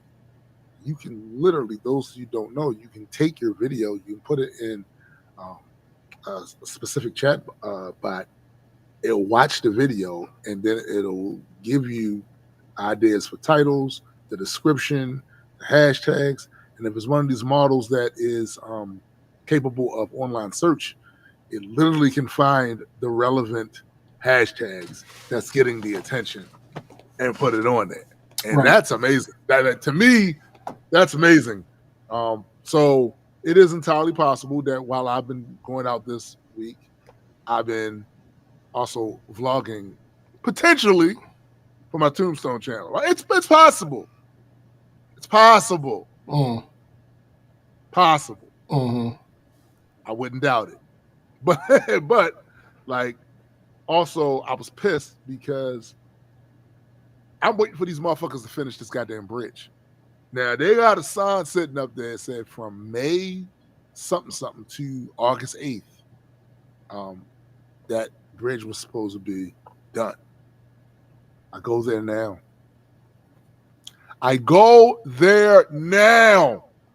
They still got the gate up there with the host. Like, yo, what are we doing? They're doing their thing. Let them do their thing. No, they need to finish that shit. Let me tell you something. Yeah. It's one thing if it had been a rainy week. I give them who wants to be out there working in that shit, right? Who is out there working in that shit? It hasn't been. Yo, this week in Maryland has been rather nice as far as weather. Like, get up in the morning, 70 degrees. At most, it might get to the mid 80s or whatever. It's been all right. Get your ass out there with your hammer, your nails, your screwdrivers, whatever else you need, and finish that goddamn bridge so I can have this convenient walk that I used to have. Sir. Huh? I don't know that they're gonna find much use of screwdrivers. Get your sledgehammers when they're trying to build a bridge. Right? Come on, your Elmer's glue. Yeah, no. Again, I don't think you would want to walk on the bridge that was constructed with Elmer's glue. No. Huh? No. Okay. All right. What? You got it. Bowflex, you know what I'm talking about. That SEO stuff is, man, it's annoying and it's a lot, but now it's not. And that's really tempting me to go back to that. For real. It really is. Because, nigga. Also, I watched this thing the other day that I knew was going to happen, and I'm glad to see that a lot of other people, they caught on, they saw what was happening. That Ghislaine Maxwell shit. They moved. I told y'all last week they moved her to a new, more like a country clubbish type of prison setting. But I believe she's already said what she needed to say to protect Trump. I believe so. She's already. Oh, I didn't see him do anything when he was around me. Mm. See how that shit was phrased? First of all, she lying. We see too many pictures of them together. He couldn't be bothered to say something bad about her. And that's the reason for that. This man talks shit about every other woman he can talk shit about. Every other woman he talks shit about. Quite literally. Quite literally. But with her is, I wish her well. And are you going to pardon her? Well, I'm allowed to. What the fuck are you talking about, nigga? That didn't answer my question. That didn't answer my question or anybody else's question. It answered her question. Oh, it definitely answered her question. Answered her question and her lawyer's question. And again, like we said last week, I'm not mad at her lawyer. That's his job. That's his job. And when the moment you put an opening in there for him to go in and go, oh, I can get my client some, he's going to do that. He's going to do that. But I find it very disgusting. And I'm actually glad that a large percentage of Americans find that shit disgusting. Now, whether or not you find it disgusting enough to do the fucking right thing, that's the jury's still out on that shit, you know. But yeah, other than that, this week has been mostly creation, right? There was a lot of backstories that I had to finish writing. There are things that I wrote that sometimes I will write a story and sit on it, just walk away from it, and then go back to it and see if I feel the same way about it that I did before. And inevitably, when I do that, I always find the bullshit. This could be explained better. This needs to be, so there's been times when I've scrapped literally the whole thing. Like, no, I don't know what I was on. Maybe I was tired, sleepy, but this ain't going to do it. Yeah. This ain't going to do it. I spent a lot of week doing that, going back over old shit, seeing if I still felt the same way about it that I did at the time that I wrote it. Mm-hmm. And I would say for the majority of them, no, there was always something there that I was like, I could explain this better. I could have just worded this, especially with the dialogue, right? I could have worded that better. That could have been cooler. Because I'm not going to hold you. I do function off a rule of cool. I do. It's comic books. Like, what the fuck? You know what I'm saying? Like, that'd be a lot cooler if you did. This nigga, his ass. I'm just saying, right? I function off a rule of cool. That shit ain't coming off as cool or snappy, crispy even. I'm looking at it like, meh.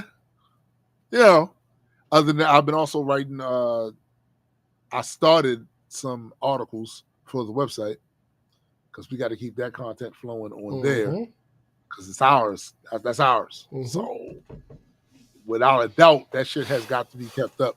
I'm even happy that we got one, to be honest with you. Like, we've been meaning to do something like that for a long time. So the fact that we got that up now, I think is dope. It's like me having my webpage up. All trying to Substack promotes Nazis. Yo, which is the nuttiest thing ever. But you know what? All right, cool. You know what I'm saying? Go ahead and do that. We're going to be over here while y'all do that shit over there, right? Right. So I'm excited for a lot of the direction that's going to go in. I don't know exactly what are all the features we can do on there, like with video and shit like that. Right. But trust me, anything we can do, we're probably going to do. We're probably going to do on there. Got my RSVP shit for SPJ and Chrissy's wedding. Got that done. Nigga, did you see how painfully easy it was to do? Yo, oh my god, bro. The other week when you said that it's gonna be people that's gonna be a bit confused on how to do blah blah blah, this, that, and the third. I don't know what I was expecting. I wasn't expecting that. Just follow the directions, B. It's right. Literally just man. Listen, I'm the first to say that I might be an anomaly with a lot of people in my generation when it comes to a lot of the tech stuff, but this to me is not an example of that. This to me is not. That's how simple that shit was. Yeah, it's not an example. So glad to get that done. We still gotta figure out a day where I can go and check out that damn. Yeah, we got venue. we got to talk about that after the show. Yeah, you know what I'm saying. But other than that, yeah, man, that was pretty much my week. Okay. Where do I even start? All right, I'm going to let you choose, old man. Okay. Should I talk about the worst thing I've ever experienced, or should I talk about work first? So I think the worst thing you ever experienced is probably going to be shorter than the work thing, I would imagine. It felt like laugh, forever. That laugh. It felt like it was going on for my entire life. Yeah, I realized that. But I would say I would go to the worst thing that ever happened first. Okay. So this is Jana's fault. This is 100% uncontrovertibly. I don't believe you. Indisputably. Couldn't possibly. Irrevocably. Jana's fault. So she hits us up in the group chat and she says, James. Is that how she says it? Yes. She says, you have to come to this premiere with me. And initially, I'm like, oh, a movie premiere? That would be dope. Like, I can't imagine. I've never been to one before. That would be great. Check that out, see some up and coming talent. Do what it is they do. And she says, no, it's going to be terrible. Oh. So she forewarned me. I'll give her that. You was told. Yeah, you were told. I was informed thusly. Yes, you were. So an immediate sense of dread. And that profound sadness. Oh man, I hate when that happens. Immediately filled my soul. But it's Jana. So yeah, we'll go. we'll go. We'll come. We'll tag along with you. Let me get to my notes. Oh shit. So understand that until I get to the end, everything that I say that might sound bad, it's actually worse. Oh. I also want to preface this with the fact that I know I play a character in here. And I know that I tend to embellish and exaggerate for comedic effect. This is going to be funny. This is not going to be exaggerated. This is serious. This is not SPJ telling you the story. This is James Davis telling you the story. So, we're all over here. Interestingly enough, the place is only like 12 minutes away from us. Interesting. Bad, right? So we get in the car. Chrissy's driving. And we get to a light. And the light that we're at, when we're sitting at this light, I look at the GPS. And the GPS says that we're 1 minute away. Okay. So I look up and I look around at the area that we're in. And I'm like, that's red flag number one. What, the area you were in? That was Because for this place to be 1 minute away from where we are, that's my God. My Yeah. God, man. Yeah. So we pulled up and we get a glimpse of the outside of the venue. Okay. Nigga. The venue looked like it was abandoned. Oh. Again, remember, none of this is exaggerated. Like, Oh. I'm not embellishing, I'm not making anything up. This is Right. what happened. Venue looks like it's abandoned. The venue also has no parking, so we had to park on the street, find a parking spot. Luckily, we found one close. We park, we get out, we go into the venue. It smelled.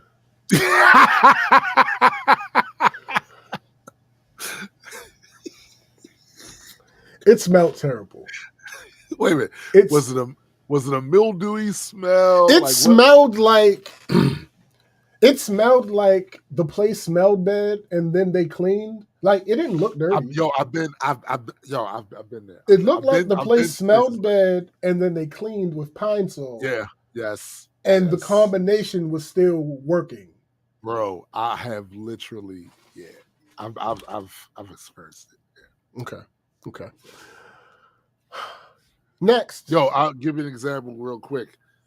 Me and Napalm performed at this little club thing, and I swear when we went in there, it smelled like they cleaned, but they also just sprayed a bunch of roach shit in there.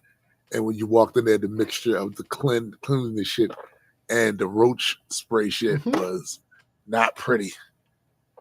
We still got our shit off though. Oh, and by the way, Napalm, when you do the replay and watch this, I remember that performance distinctly. You forgot your first lines, and the crowd never knew. But you forgot your first lines, and I gave you your first lines right there. Hilarious. Yeah, that's right. Why do you have to? Why must you? Why must you? Simply those 3 words. Why must you? Okay. It was a good day. I don't know if it was that one or it was the other show. He freestyled the last half of one of his songs. The crowd ain't know, but I knew. Yeah.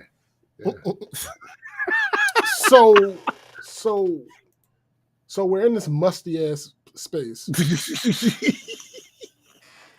And we walk all the way through. We walk all the way through the doors to the seating area. Okay. Just a bunch of chairs. And not particularly comfortable chairs either. Just, bunch of chairs, right? I happen to look to my left and look up. Oh, we're watching this on a TV. Oh. That's nice. On the TV. So immediately, within being inside of this place for 45 seconds, everything that I imagined this would be has been completely flushed down the drain. Right? Completely flushed down the drain. I'm imagining that, like, it's going to be in a decent venue, like maybe a good sized hall or something, or maybe a movie theater, or whatever the case may be. Right. No, none of that was the case. No, okay. No. Okay. So that's not what it is. They didn't have an audio system in this room where we were supposed to be watching this premiere on this TV. So the audio of the equipment, because TV audio isn't great. No, it's not. It sounded like a TV that was in a big ass room, and you had to turn the volume way up. It sounded like that. They didn't have it connected to any speaker system. No. It wasn't connected to any type of audio system in any way, shape, or form. That's So, unfortunate. yeah. Okay. Then it started late. Now, it starting late is not the worst thing in the world, It right? is for me. Well, listen, I hate when they do this. people be late. When people were up and coming and things, they be late. Like things I happen, mean, right? sure. Things happen. So I ain't tripping, but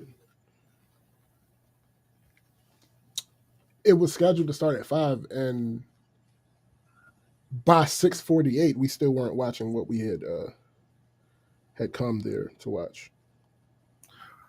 Wait a minute. What? I'll repeat it. It was supposed to start at 5, but by 6:48, we still hadn't watched Oh, the thing that nah. we hadn't started watching the thing that we were supposed to Oh, nah. had been there for. Oh, nah. We can't. That's I mean, we not. did. We did. I mean, I couldn't. we can't. We can't. You're right, but we did. But We thing is, did. I may have put up with that. It's possible, but I got to be in there with that musty ass smell. And the first thing I'm thinking is, this is getting in my clothes. And when I leave out of here, I'm going to smell like this place. Well, I several times threatened to catch an Uber home. Of course you did. Again, not a joke. Not an exaggeration. I absolutely. Of course you did. Several times. What happened next? Okay, so mind you, we still haven't gotten to the thing, right? Yeah. We thought it was a movie. Y'all made a movie. Well, funny enough, that is part of the reason that Jana made me sit through this shit, because she wants us to start doing movies and stuff. Okay. So, like, but another part of it is that she's a sick, twisted individual. Oh, goodness. Yeah. But another part of it is one of her friends was in the thing. And I think I can comfortably say by a wide margin that said friend was the best thing about the thing. You know, I gotta say, that's good, because had it not been that, this could have easily escalated. Oh no! Had it not been that, I would have left. Right? No, there's no. Listen, love Gina, big sister. I'd have left, and like I said, I would have. We all rode together, so I would have absolutely, took the Uber, because if y'all want to stay and watch, I called. Yeah. If y'all want to stay and watch, then that's absolutely fine. But I'm not subjecting myself to this bullshit. You'd have went home and watched. Again, this is all before, and shit, so. nigga. Again, this is all before we even start to lay eyes on the thing that we're supposed any form to of be there. entertainment. Correct. So, did this place look like a pop-up type thing? Nah, what it looked like to me was like either an old church or like an old venue. Like it didn't. It's a venue. It looks like a venue that hadn't been in use for a while, but it's a venue. Because I went to something for my with some son. TLC. It could have been something decent. Okay. Like I went to this. You know how when you get right before you get to the arena, Baltimore Arena, or whatever, Addy, yeah. There's a bunch. You mean CFG, what up, Addy? CFG Bank. Yeah, my bad. Formerly the big chicken box. Yeah, facts. Formerly the what is it? The Royal Farms Arena, CFG Arena. What was it? Something with a C. Civic Center. Back in the day. Yeah. All that. Yeah. Yeah, we went. It was a little building they had a few blocks up from that some years ago. We went there, and it clearly looked like a pop up. Right, it looked like a pop up. But like you said, with some TLC, they could have probably made that into something. Had somebody been like super serious about keeping that going, Yeah. It absolutely could have been a thing. But anyway, like I said, we thought it was a movie. It was supposed to. Well, not it was supposed to be. We thought it was a movie. That was your impression, right? That was our impression from the listing. because we had to buy tickets to this. No, it was not a movie. So what happened is it was a series that they took you there to binge watch some shit, yo? yes. Oh no, I'm leaving. Now, luckily, they the episodes were not long at all, actually, which kind of made it stupid. But let me get to that. So this dude had already made 2 movies. He made the original movie, he made a sequel to the movie, and then this was a series based on the universe. Based on the movie. Yes. Okay. So, for some reason, I don't know why. I don't know if it's that everybody he wanted to be wasn't there yet. I don't know the reason. What's up, E? But for some reason, what up? For some reason, he was like, "Oh, I'll just throw on the second movie right now for you guys." Oh, you doing that? You didn't doing us a favor? Yeah, he was doing us a favor. Gotcha. This movie is feature length. It's 1 hour and 30 minutes. Listen, I can't. 1 hour and 30 minutes. Bro, what I'm gonna need from you, right? I'm gonna need for you to understand that you're always supposed to live in the moment and be cognizant of the fact that you can't get none of that time back. Mm-hmm. None of it. Once you've expended it, it's gone. Mm-hmm. And you don't know how much time you actually have left here on this earthly plane. Well, what I've found is that Gina and Chrissy actually don't like me. That's what I've discovered from this experience. Because why do I have to be here? They only here to love you, bro. No, fuck that. Because why do I have to be here? Jeez. Because y'all want to be here. Yeah. Like, that's crazy to me. But anyway. So now I'm getting... Go ahead. I several times threatened. At one point, I was like, "Yo, my ride's 10 minutes away." So, that's what it was. I didn't want to suffer by myself. I needed my partner, nigga. Anyway,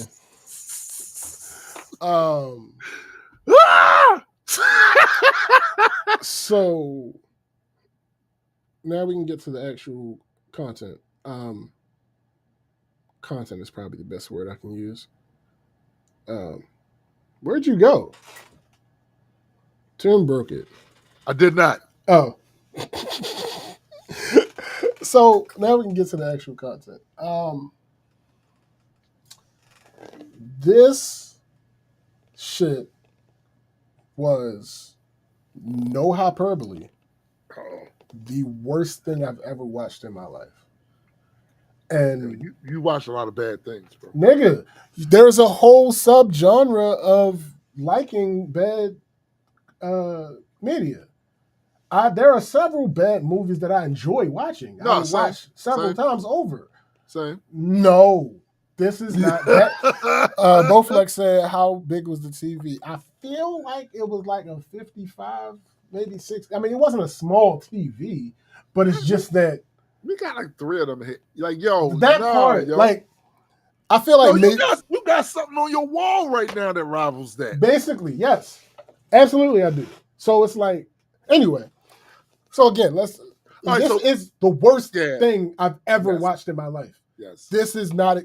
I made a post on Facebook. I said this is the worst viewing experience. Did I say viewing? I might not have said viewing, but I said this is the worst experience that I've ever had in my entire life, bro. I'm gonna get to it. Okay. So, some of these are going to sound like nitpicks, right? Okay. And for those of us who are not familiar with the cinema files, some of it you might not know. You might not understand what the critique is. So I'll try to Right. explain it Right. once we get to all of them. So these aren't in any. These are only in chronological order. Bowflex said worst watch party Bruh. ever. So these are in chronological order of me experiencing them. These are not in order of how bad the particular critique is. And there are times when I go and watch things where I want to be critical for helpful purposes.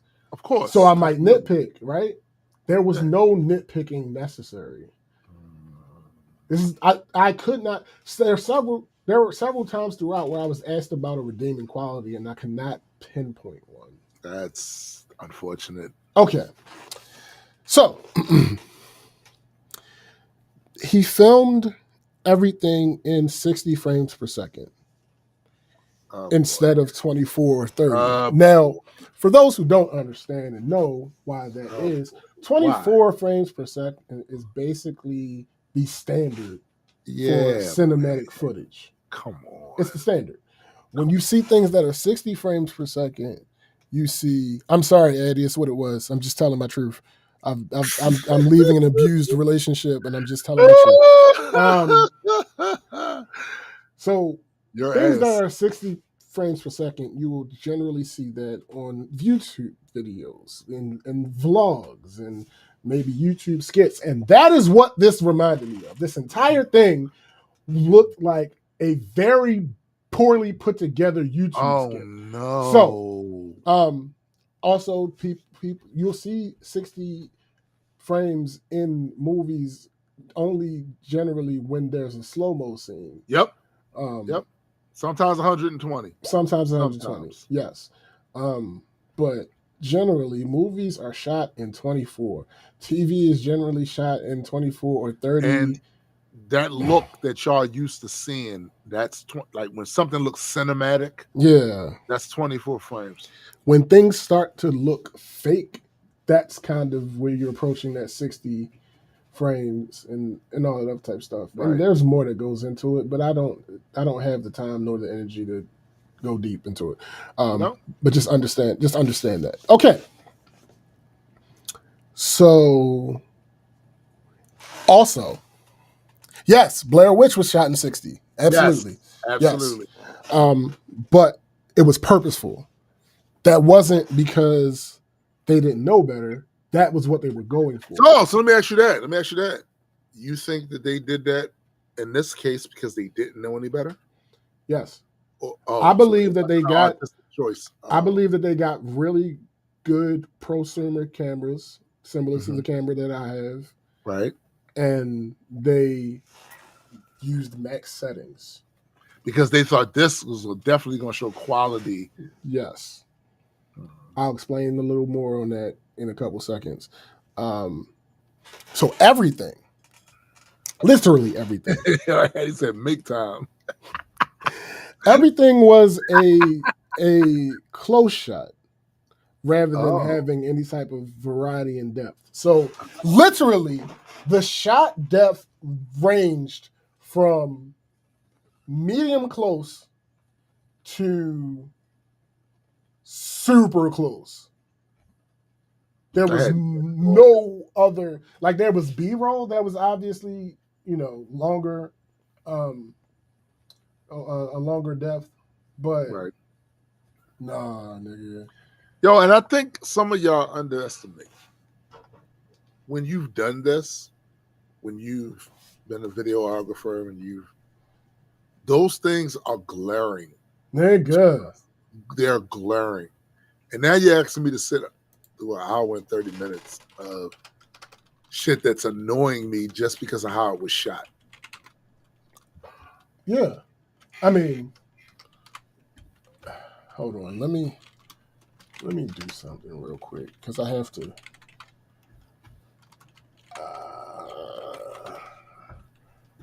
I have to do this thing, and I apologize in advance for what I'm about to do, but it just has to be done. Where we at?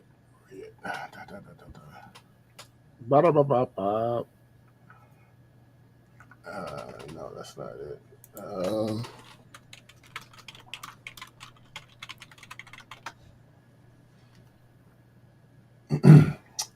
Okay.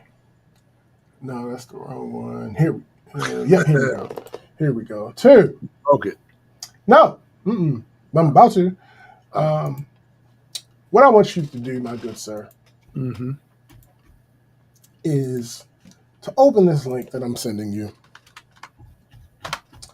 and just do a cursory scroll through, like Okay. the Oh, this video. is the thing. Yes, that's the one that we had to watch first. I just want you to do a cursory scroll through. You don't need to listen to anything. Just Oh no, I got it on mute. I got it on mute. Just visually look through as I'm explaining a little bit more about what happened. So yeah. So yeah. oh yeah, yo, that's what happened. So where was I? Okay, everything's a close shot. Everything is a close shot. Literally, yo, everything is a close shot, right? Yo. Okay. No. Because I had to experience this. You gonna experience a part of it. Yo, every shot. Every single shot. And I'm gonna explain to these people what the fuck I had to deal with. Yo, you are traumatized. This nigga, yo, every single shot. I'm scrubbing this. Wow. What up, Honey Dragon? What up, Honey Dragon? So, all right. Back to the outside of things. That's not the content. So they had this 15-foot long strip of red carpet that the cast was taking pictures on. Why did they shoot in 60 the whole? So that was annoying. Now back to the content. The blocking is terrible. It's actually non-existent, honestly. There are literally scenes where people cross in front of each other. There are scenes where you can't see the person who's talking because someone else is standing in. Yo, these camera angles are crazy. Yo, these niggas they shook hands, and they took the camera angle from behind the damn elbow, and it's blurry as a motherfucker. Oh my! In the foreground is blurry as shit, but the background is nigga. Turn if you want to focus on the handshake. Turn the camera around. Yeah. And focus on the. Yeah. Yeah. Now you see what's happening. Sound effects were terrible. Absolutely. So sound mixing was terrible. Well, I can't tell because I don't. Don't even unmute it. So his elbow covering the man's face. The blocking, like I said, blocking non-existent. The framing of scenes. Oh, we know it sounds like quality you had. You never met a movie you didn't like. Facts. The framing of scenes, horrible. Yes. Horrible. Oh my. There are shots in here that are crooked, and not like a Dutch angle. No, they are crooked. Like they're. He did it again. There are scenes. There are scenes where the camera. I think I have that later on in the notes. So I mentioned the lack of variety of depth, the 60 in front of instead of 24, the blocking, the sound effects, the framing. At that point in my notes, I hadn't even mentioned the acting because it was impossible to focus on the fucking acting. Right. So I realized that, and then I started focusing on the acting. Nah, just nah. I'm not. Yeah, I composition. People, composition is so fucking important in photography, videography, vlogging. Keep going. There is literally a plethora of activities where composition fucking matters. And sometimes composition is just a rule of thirds. It's literally sometimes requires you to just move. Yeah. Just this awful ass shot that I'm looking at now could have been fixed Oh, with just a move. yeah. Mm-hmm. Yo, Eddie said, were the sound effects DMCA approved? Actually, probably not. Probably not. Because once you got to the actual series, the thing we were there to watch, they started using real music. Now, I have to imagine that he wasn't able to get these cleared. So, I don't know. I'll just leave it at I don't know.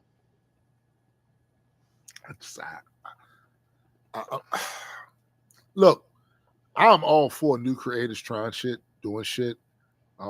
Because I scoff at him being called a new creator at this point because this is at least his third project. And this project's a year old. So what I'm saying is, at least here on the YouTube, what I'm saying is, while I applaud you, people trying, they say nothing beats a failure but a try. This is the only time. It's not true. Yeah.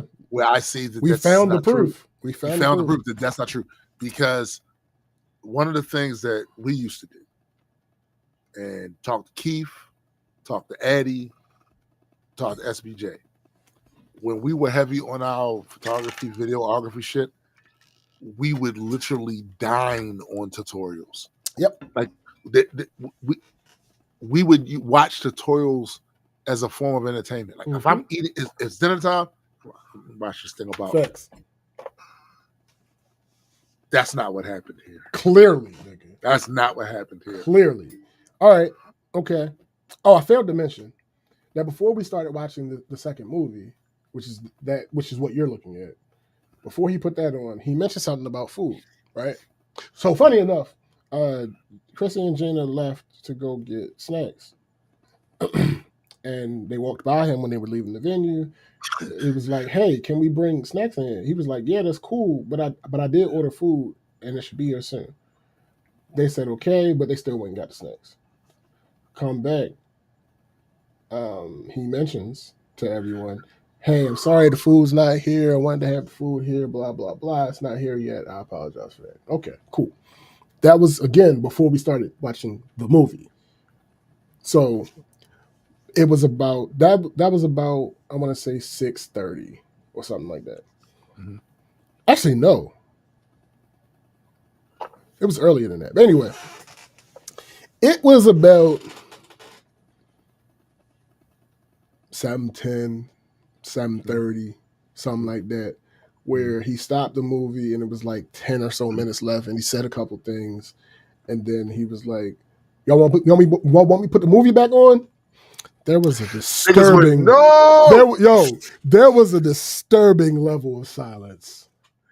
But then somebody said yes. No, see, that person's ass would have been kicked after No, so he put the movie back on and we finished that. And then after that, he came up, he explained and introduced the series, and then he went to put the series on. This was shot locally? I don't know. Because I'm looking at the tag under this link. It says Baltimore. I know certain of it. I mean, he's from here. And most of the people in it are from here. I imagine that it was shot locally. I mean, in the series, there are more shots that are clearly Baltimore than the video. I mean, than the movie. But yeah, so at some point, he puts the series on finally, and it's all one video. Oh my goodness, the lighting is... Oh, bro, man, come on now. There are scenes. It's scenes here with shadows on people's face. Mm-hmm. Like again, when you're doing guerrilla shooting, there's things, but some of this is easily fixed with one of them little aluminum lightning things. Some of this is easily fixed, bro. 1,000%. So he puts the series on finally, and then like it plays for like 45 seconds. And then something happens where the video keeps blinking out. Somebody was protecting you, bro. I thought so. So then he started having technical difficulties. Not the technical difficulties that he clearly had while trying to make this content, but other technical difficulties. Yeah. Like I said, the video just kept blinking. The level of petty. So it then took 7 people to try to figure out how to connect an HDMI cord to this damn TV. So you know, right? All right. So on the back of TVs, like a lot of times they have this little, almost like a strip of inputs, and usually in that same strip of inputs, there's the HDMI input. And you just put the thing in there, and then you make sure that it's long enough so it goes into the other thing you need to go into. And then this is real important. There's a source button on the remote control. Typically, you hit the source and you choose the source where there's an HDMI cord plugged in. And it took 7 people. I cannot raise it all the way up anymore. This is ass. It took 7 people, and it took them about 15 minutes to figure it out. My God. Unfortunately, they were able to get it working. So then he gets into playing the series.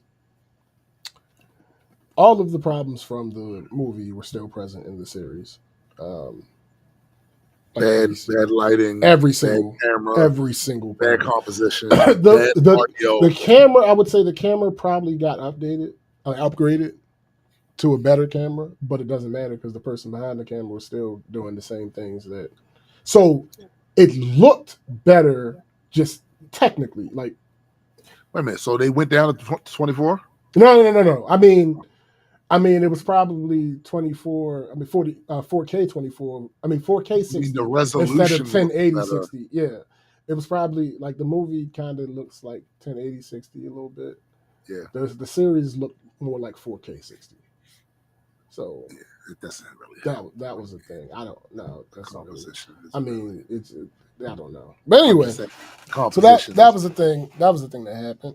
So you start the series, and now, virtually every scene change is a dissolve transition. Yo, wait, stop. So I can't show you the series because it's not available yet. But every transition I might. It's not. I can't. So I can't say it's not every, because by this point, a lot of the time I'm seeing it so much that yeah. But it was a high percentage. No, this was literally shot and edited by Chumps. or people who are scrubs. Yeah. And all of this, yeah. Way too many dissolved transitions. Like I mentioned earlier, several shots were crooked. I saw there are several scenes where people are stationary and the camera is clearly not on any type of tripod. So they're doing the handheld Blair Witch shit. But not purposely. Then there are even scenes where that's the other thing, bro. You know, I'm not bringing my tripod to the wedding. I'm bringing my unipod. Yeah. Because I don't need that shit. Right. Legs sitting out like that while people. Absolutely. Then there are even scenes where people are stationary and the camera moves. Like, not like a purposeful move, but not an intentional move. Like the move isn't motivated. Like, all right, so for instance, let's say there's a scene of 2 people talking, right? The camera will be focused on their faces because every shot is a close shot. So the camera will be focused on their faces. And then while the scene is happening, with nothing in the dialogue that suggests this that they should do that, the camera pans down. And not a slow, like, slide. No, it just moves down. Yeah. That happened several times. Let me see. The series doesn't seem to have any through line of continuity. It's like, I didn't catch this, but I can't remember if it was Gina or Chrissy that brought it up. So the beginning of the series she's like doing her makeup. But that scene lasts forever. But it has a bunch of cuts in it, right? Right. Um, So you know what so they were when trying we- to do? We're breaking up the monotony so we can when we have finally get to the next actual scene, she doesn't have the same makeup on. So there's continuity in how it was shot, but there's also, continuity errors in how it was shot, but there's also continuity errors in the actual storytelling as well. You know, we did that just for the shits and Purposeful. giggles in the video. Yeah. I started with one hat on, Mm-hmm. and next time I had two hats on, and Yeah. I had to, like, come on, bro. Yeah. So I can't believe you had to sit through that shit. Nigga, I'm seriously like actually pitying you now I because hope so. I know that me. No, that shit's painful. Let me see. The audio syncing was off several times, like noticeably off. Not like just if you focus on it, you can tell. Is it kung fu movie? Yes, yes, like noticeably off. Okay. Like I mentioned, I wonder if that was a frame rate thing too, because you know that shit happens. Potentially. It's the reason why I always, even when I get a new computer or whatever, always go and install the free handbrake software. Yeah. To fix that, because yikes. I referenced this earlier, but specifically, there were a bunch of quick cuts that didn't make sense, right? Like somebody's talking and you'll cut to the other person. To a hamburger. No. Stupid. Somebody's talking. It's the same scene, but different cuts. Yeah. So somebody's talking, you cut to the other person to get their reaction. Okay, cool. That's fine. Nothing wrong with that. Yeah. But while the person's talking still, you'll cut to like somebody's elbow. This is an example. That specific thing didn't happen, but no, that did happen. I just showed you. Oh, okay. I took the screenshot and put it in your. You'll cut to somebody's elbow, but for like 2 seconds, literally 2 seconds, and then go back to the person that's talking, right? There was a scenario. Okay. Often there will be people in a scene who are speaking, and you'll be looking at the back of their head. And not to show variety in the scene. No, the entire time they're speaking, the camera will be looking at the back of their head. There was one scene where there are 3 characters. 2 of them are standing kind of next to each other.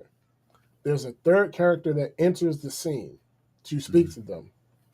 This character had the majority of the lines in the scene, but you never see this character's face. And again, this was not intentional. That character was not a secret or anything. Right. You just never got a shot of her face. It wasn't for dramatic purposes. No. They just don't know what the fuck they're doing. You never see her face in that scene. Like 2 or 3 scenes later, you finally see her face. And so again, it was not a mystery type thing where you try to hide her true identity or no. They just never showed her face while she was talking. Okay.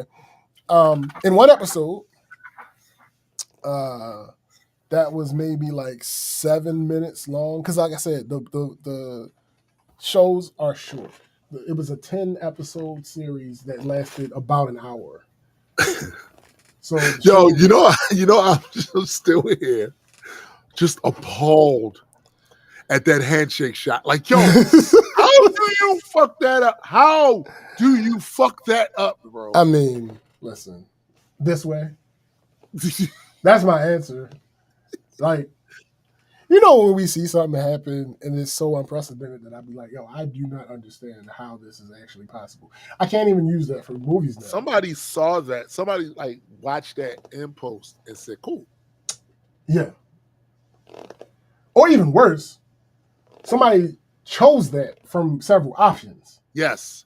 Imagine, imagine Imagine if on the cutting room floor of this movie, the proper composition for that shot was Exists. there. Yeah. And they chose And they was like, no, this works better. the blurry foreground elbow Yeah. shot. Yeah. Oh, speaking of that, I didn't write this down. I don't know why I didn't write this in my notes. They blew every background out. Every single background. So if you for people that don't understand. No. Blurry. Oh, so yuck, for people that don't understand, when you watch a movie or a TV show, every now and then you'll notice that the background is completely blurry. Every now and then it'll pop up. Yes. For dramatic effect or to Yes. make sure you focus on a specific thing or whatever the case may be. And there are specific settings that you have to put into the camera in order to make that work.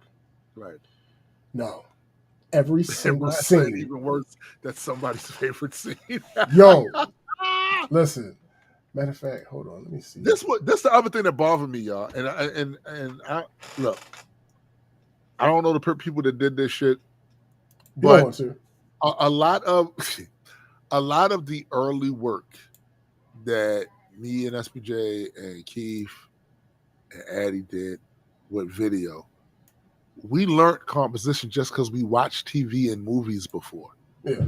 So some of the stuff you just pick up because you've been watching this content for a while. Like, oh no, it's supposed to be right here. You're trying to get what shot? It's supposed to be right here, right? So, of course, we got better at it because we continued to watch tutorials and learn and practice and all that. But the initial stuff wasn't horrible because we watched TV, we watched movies, and there was examples of these scenes and how they were shot right there. So some stuff you just look at timestamp 4836. Do I have it? Yes. You said what now? 4836. I probably I'm at 49. 48 minutes 36. That's probably what I was talking about. Yeah, it might be one of the things you were talking about. All right, I'm at 48:34. Yeah. This is the thing I was talking about. Look at timestamp 54:45. 54:45.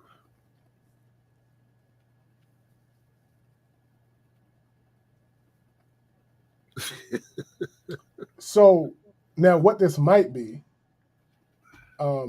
is, like I said, it might be somebody, max settings. So the best settings that you could possibly just do that and everything will be that. And this will be, that'll make it great. No, it doesn't make it great. But also, what I think might have happened, which I would not be surprised if this is what it was, is they didn't understand how to deal with lighting. So they had their ISO, I mean not ISO, they had their fucking f-stop all the way open at all times. And that is why every single scene is blurred, has a blurred background. Yep. That's what it is, man. Like this is a really bad, like that 54, 55 is just it's bad. It's bad. No, I'm looking at the lighting on his face too. Nigga.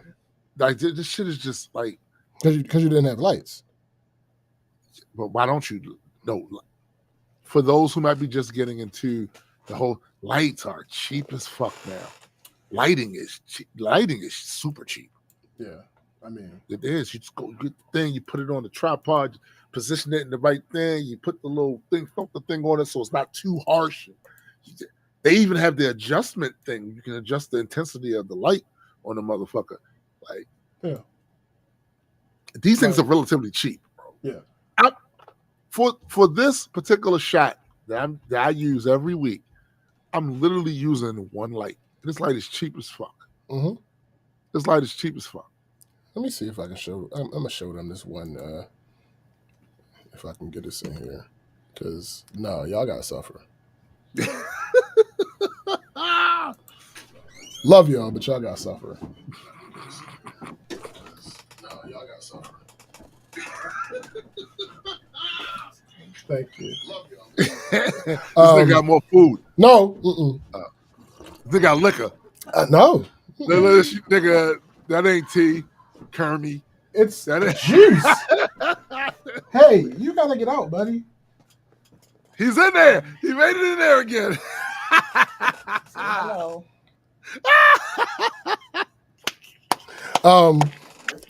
So I said I gotta show them. Ryan said I don't want to. You can't make me. No, you're about to see this shit. Because what do you mean if I can? If this is this the right screen? Yes. Can you? All right. So if you look at this screen, and I'll show you the perfect example of what I'm talking about. This is more egregious. The two gentlemen. First of all, this framing is terrible. This composition is disgusting. Why are we it's doing absolutely disgusting, right? But on top of it being absolutely disgusting, right? If you notice that the two gentlemen on the right are in focus for the most part. Yes. There is not a scene, unless you're doing it intentionally, where that third person should be out of focus like that. Yeah. Everything behind those two gentlemen is out of focus because they have their f-stop all the way open. Mm-hmm. Can't watch. Can you reduce the resolution? You know what's funny about that? I actually can't reduce the resolution while we're streaming, and it's something I keep forgetting to do because for some reason Facebook and YouTube don't like when I stream in 4K. No, they hate it. So I have to reduce it back to 1080p. Why is it shit? Why I don't all know. That blurry, yo? I can't. There's no reason for that. It's no reason for that. I couldn't tell you. But yeah, this is but no, Ryan. Unfortunately, I can't change it while we're streaming. The guy, I'd be forgetting to every time we start. The bald guy. Mm-hmm. Yo, all that composition is bad. It's terrible. You got my man's shoulder, like almost out of the frame. Yeah, completely cut off. Like, look, we not saying we Steven Spielberg. We just saying we've done this. We've done this sort of stuff, and absolutely, Bowflex. The third person shouldn't even been in the frame. Facts. If they were passing, it should have been a medium close. Yes. Facts. This should have been a medium close. Or this was an excuse. So, like I said, matter of fact, I'm about to show y'all motherfuckers now since we up here. I can click on any point in this movie and there's a 99% chance that it's going to be a close-up shot. Yeah. Yo, listen. Medium close. I scrubbed through it. It's just, you know what, yo? Why is the background blurred out in the cart? That should not be the case.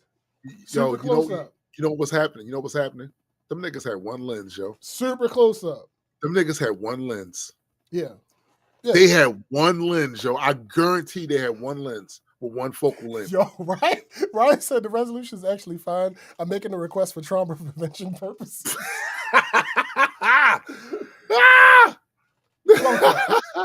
Oh my god, yo! Why is so? Why is it? Y'all let that rock. Close up. Oh my, yo! They cut the man. Oh crap! He shouldn't even be in the shot because he's talking to him. That shit should. Close up. Close up. Close up. They had one lens, yo. I bet they had a nifty 50. Medium close. Right? They probably had a nifty 50, yo. Yeah. They had a nifty 50, and that's all they had. So they was like, fuck it. I just... Let me do more random. Close up. Just random. Close up. Close up. Oh my goodness. I don't even know what this is. That's insane. That's close insanity. Up. Oh, stuff like this. That's insanity. That makes you have to suspend your disbelief way more than you should for a movie. She's supposed to be a police officer on duty. No, she not. Where you know they let police officers wear their hair like that? Yo, Addie said, all I need is one lens. That's hilarious. This nigga had a nifty 50, yo, and it's his best, sharpest Look at lens. this. Close up. Close up with the toy gun. Oh my god. Oh, come on now. I'm trying to do the fast. It's really bad. It's really bad. Close up, close up, close up, close up, close up, close up, close up, close up, close up, close up. Close up, close up, close up, close up, close up, close up, close up, close up, close up, close up, close up. And it's to the point where there's no scenario. Now, again, this has been the case in videos of mine that I've made. Yeah. They are not movies. They're These video. two gentlemen that are behind the general, all of these people should be in focus. Yep. All of It's these clearly gentlemen, not the case. these fine actors should be. They should all be in focus. Keep going, okay. Super close. Close. Super close. Close. With this person blocking the view. Now, again, there are times when this can work, but it happens so often that you can tell it's not a creative choice. Close up, close up, close up, close up, super close, close, close, close, super close. They got this little these weird transitions. Watch this. I'm about to play this real quick. I'm about to play this real quick. Watch these little transitions they put on the cards.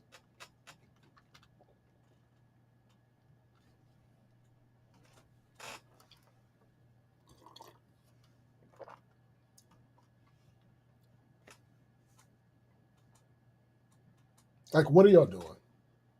What are you doing, guys? What is happening here? Why? Why is this a thing? Why are you dissolve? They got the handshake there, but didn't even catch the handshake in the frame. What are you doing? Why isn't the handshake in the frame? Because you're too fucking close. Knocking the cards off the table moving. Close, close, close, close, close, close, close, super close, close, close, close, close. And if I remember correctly, this is the scene where it's a nigga that's gonna come from that door with a gun or something, and the nigga was like, "Why'd you bring a gun in my house?" It's like, what? You guys, it's written terribly, it's acted terribly, it's shot terribly. Yes, this is the scene. So they're having a discussion. The nigga come through with his peoples with the hammer to put facts, Eddie, to put the hammer in dude's face. And dude's reaction is, why would you bring a gun in my house? He didn't say exactly like that, but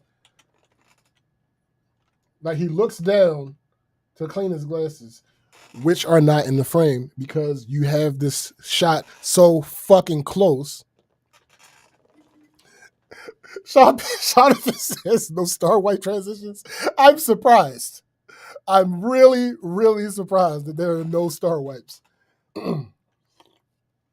So again, he takes his glasses out, not in story. I'm talking about outside of the universe. He takes his glasses out so he can have a reason to not be looking up when the door opens. So he takes his glasses out, looks down, cleaning them. So look, he's looking down at the glasses. He brings them up. He looks down again.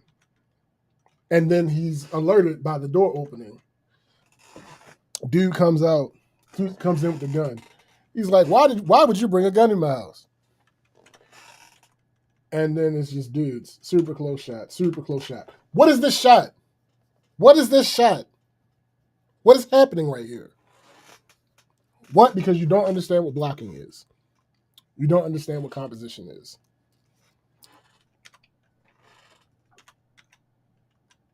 And it's just a bunch of terribleness continuously. And then I do mention nitpicks, right? So again, as close as they all are, that man should not be out of focus. At least not to that degree, right? But it's another thing like Chekhov's gun. I call this Chekhov's Bluetooth headpiece. Because why do you have the Bluetooth earpiece in? At no point in this movie does he end up on the phone with anybody or anything. It's just a fucking thing that's just there. The real person probably had his headphones in and just never thought to take it out. That's probably what happened here. As Addie said, this is going to be on Temu. Nigga, you mean Tubi? And I'm pretty sure this one is on Tubi. But again, there are still Tubi movies that are low budget, clearly, that are still better than this. Like, I've never witnessed anything worse than this. Ever, ever, ever, ever, ever. Eddie said that's not a real response. No black person would ever ask that. Nigga, why would you bring a gun in my house? What do you mean? What is happening? Anyway. So yeah, he's finally in focus with his Bluetooth. It's a whole thing. This shit. I just don't understand, bro. Like I'm really trying to. Close up. And shit like this. You should never have a person blocking other people that are in a scene while they're clearly having a conversation. It is clear that the bald guy and the woman are having a conversation with each other. This shot should not exist. Agreed. This shot should not exist. Agreed. Because if you're just looking at this, who the fuck is she talking? Who is she looking at? Who is she looking at? And also, you can clearly tell she's not pointing at the guy. Right. She's not pointing at the guy that's in the foreground.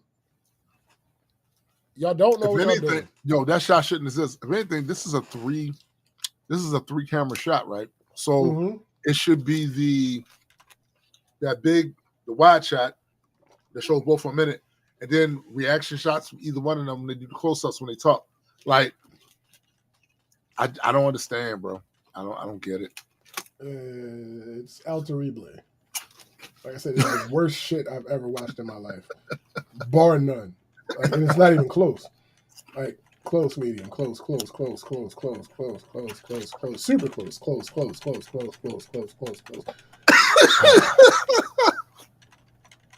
And like, what is happening here? Shadows in the face. Like, nigga, this is the furthest away shot that might exist in this movie.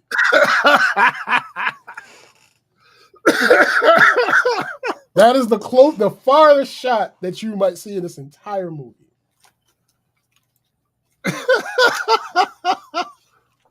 Like, what the fuck, bro?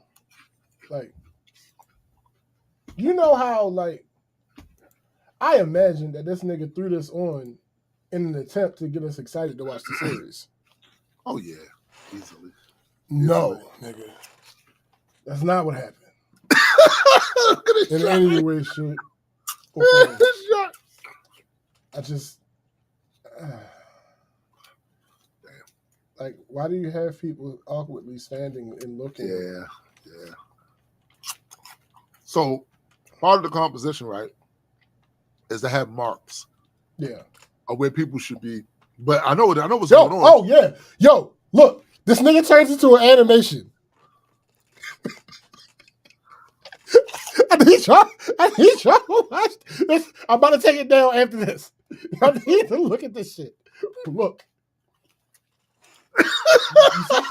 This nigga turns into an anime. Why the fuck is this nigga just...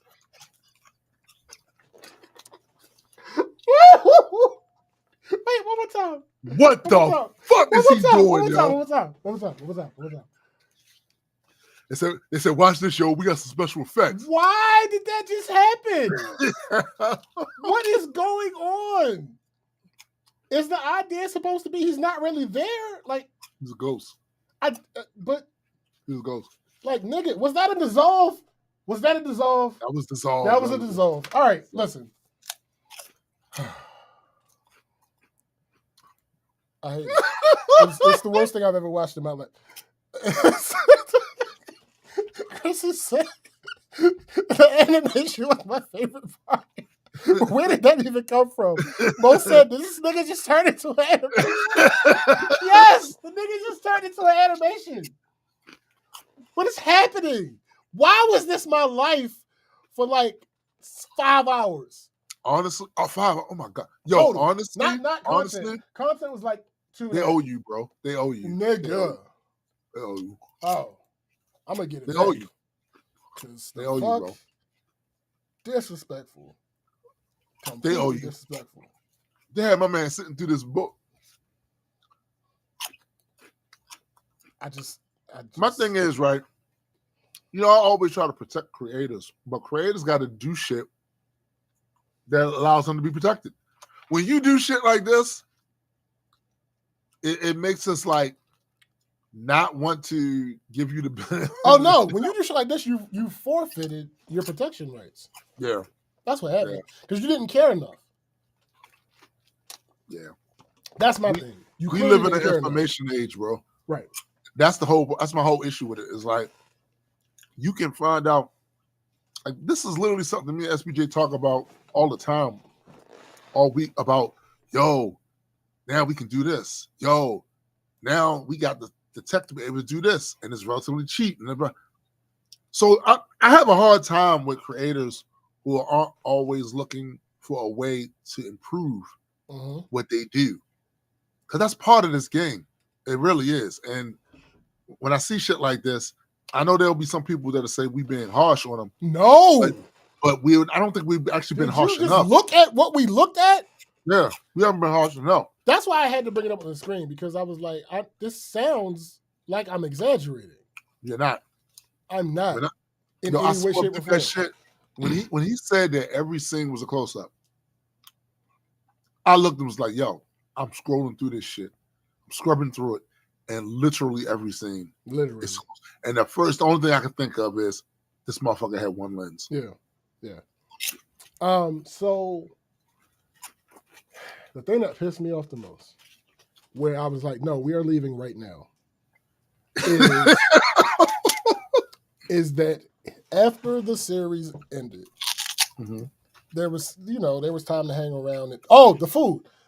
So after you watch the series, is when the food finally. Right? No, nigga, is when the food actually came. Oh. Mind you, he told us about 2.5 hours ago that the food was on the way.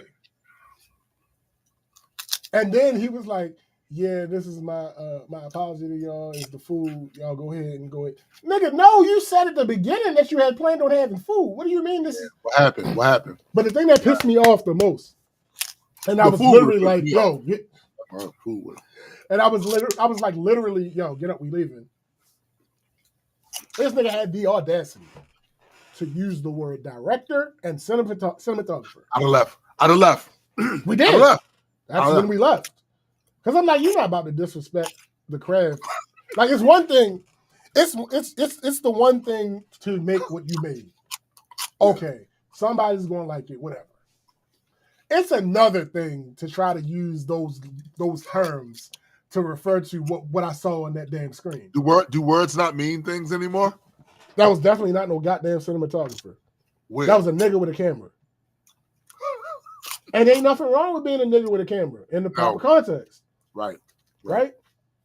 There are certain times when I'm absolutely just a nigga with a camera. Me too. 100%. Like, me too.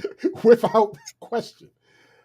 But if I even deign to put a specific term on something that I'm behind, there's going to be care put into it. You know that's part of the art too, right? Right. Filmmaking, like getting all those little things there, right? It's part of the art of it.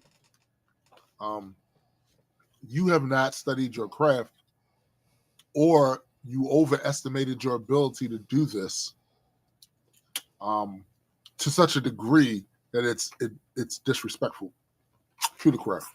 You overestimated. You say, I got a nice camera. Nigga, it take more than a nice camera. That part. It's a reason why they've literally had people make little mini movies on their phone that look better than that. Yeah. The overall product comes out better because they actually put care into it. Yeah. My son used to do that shit with his photography. He used to do phone photography. Right. His compositions came out great because he actually gave a fuck. He had an understanding of the rule of thirds. Yeah. But yeah, so again, I say, with no hyperbole, no exaggeration. No, I don't believe this it's hyperbole. is literally the worst thing I've ever watched, without exception. All right, real quick, because I didn't expect that to take That's so terrible. long. But That's terrible. real quick, the work thing, it's fallout from that one guy. Condolences, by the way. So there's an update on that one guy situation, on one of that one guy situation. So it's the first situation I told y'all about, actually. Your man's in there, y'all? Yeah. Remember that I remember. the printer had broke, and the people asked that one guy if they can buy another one, and he was like, "Yeah, it's only a copier. I don't understand." Yes. Yeah, and then when the people asked me to hook it up, they got fussed out for circumventing protocol, and then I went out to make sure they got rid of the new one and didn't throw the old one away. Well, it was actually having issues. That actually is what was the case.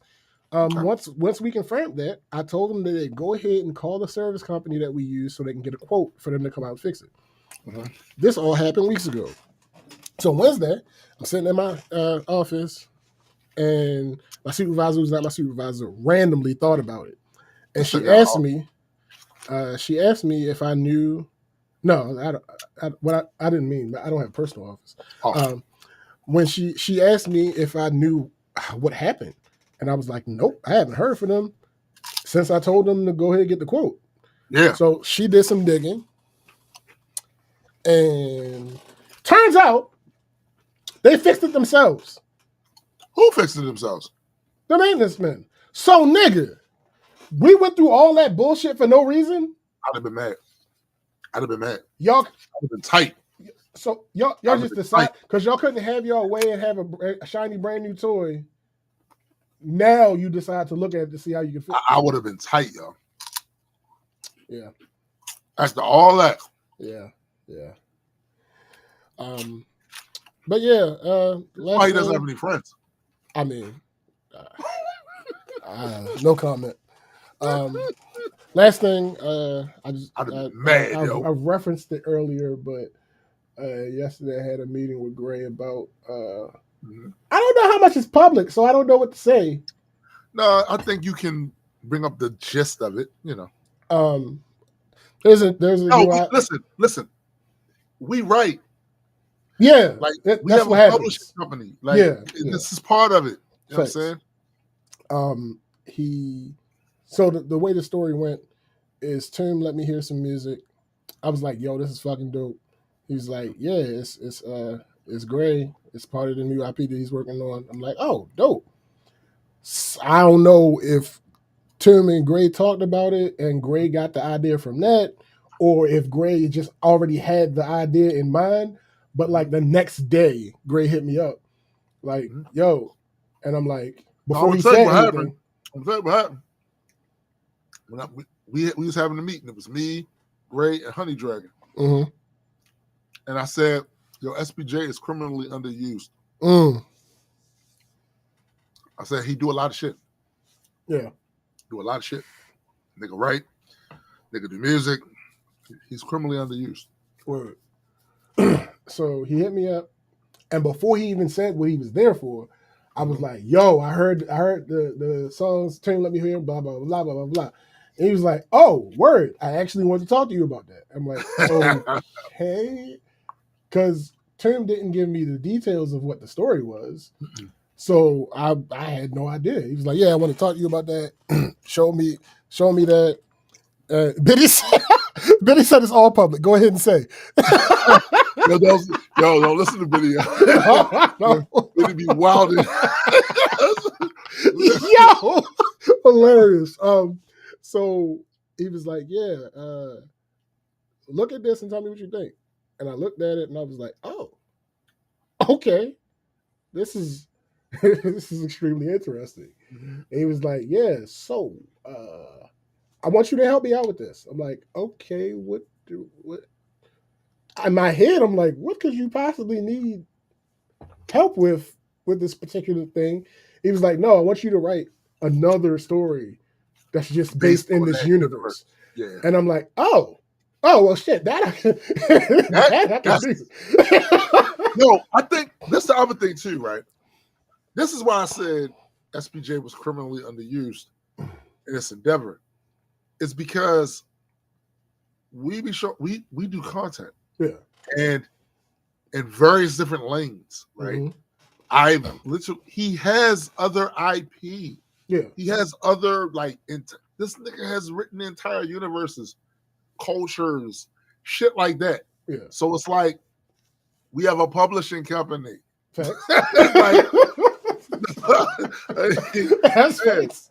So underused, bro. I was like, all right, cool. Bet give me a little bit of time to look through and do a little bit of research um and we sat down yesterday and went through it and to funny enough for anybody who knows about it, they'll potentially understand this pun.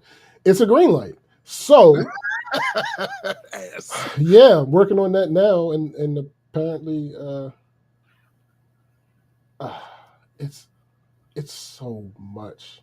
It's a lot. I think this like I'm I'm going to show off with this one Of course you are. because yeah, Of course you are. like this is probably the first time I've actually had somebody else's IP To where diddle I could around just with go ahead, stuff. yeah, where I could just go ahead and like I still have to come up with stuff, but I don't have to come up with the entire framework Exactly. of how It's everything. very helpful. Oh, Very helpful, bro. oh So my basically, god, all you need to do is walk in the room and get comfortable. that Like part. that's it. Just walk in the room and get comfortable, right? Yeah, I don't gotta build the house. We actually have a whole so with Majestic, we have this whole we have these SOPs about doing those two things. It's Yeah. if you come in with your own IP, it has to somehow be able to conform Mm-hmm. to our cosmology, right? It can be its own universe, do its own thing in there, but it still has to conform to our shit. The other thing is, if there's already an IP that's already established there in the company, you need to be able to go into that IP. If that's what we have you do, learn, understand the entire elements of that IP, that universe, the settings, institutions, people, all of that, so you know how to get in where you fit in, Right. and it's not so glaring. It looks like it should have occurred in this universe. Mm-hmm. Everybody can't do that too. By the way, Nah. everybody can't do that. I'm talking on a professional level. We've literally seen writers go into Marvel properties and fuck shit up.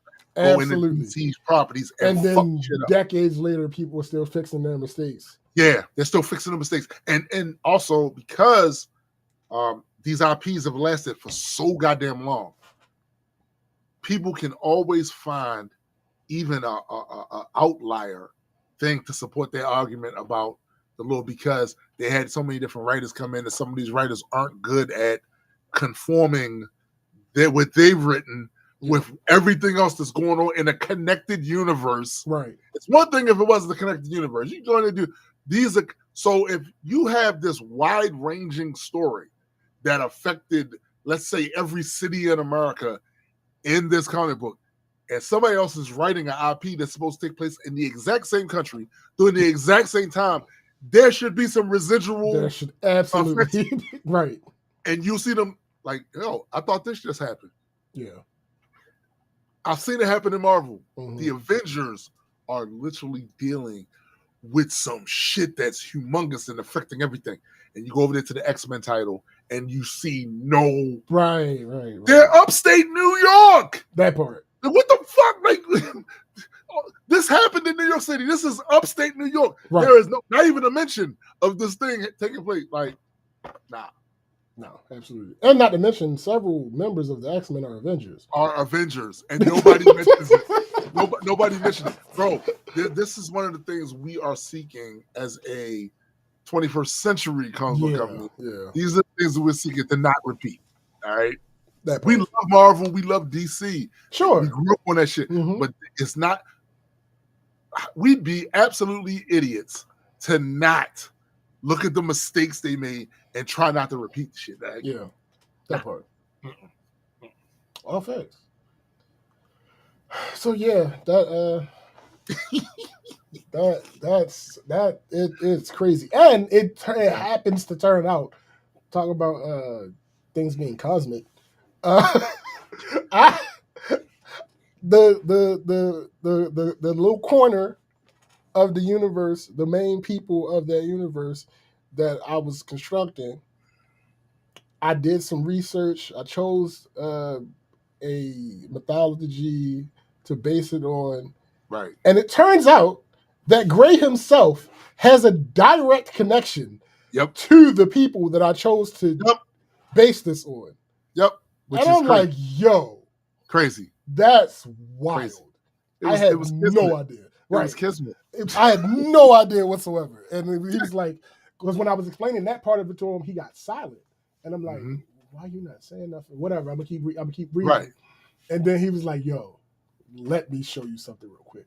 And he pulled up his I think it was 23andMe. Mm-hmm. He pulled up his 23andMe and he went right to I think it was the second highest percentage. He went right to it, and it literally has the name of the people. And I'm like, yo, crazy.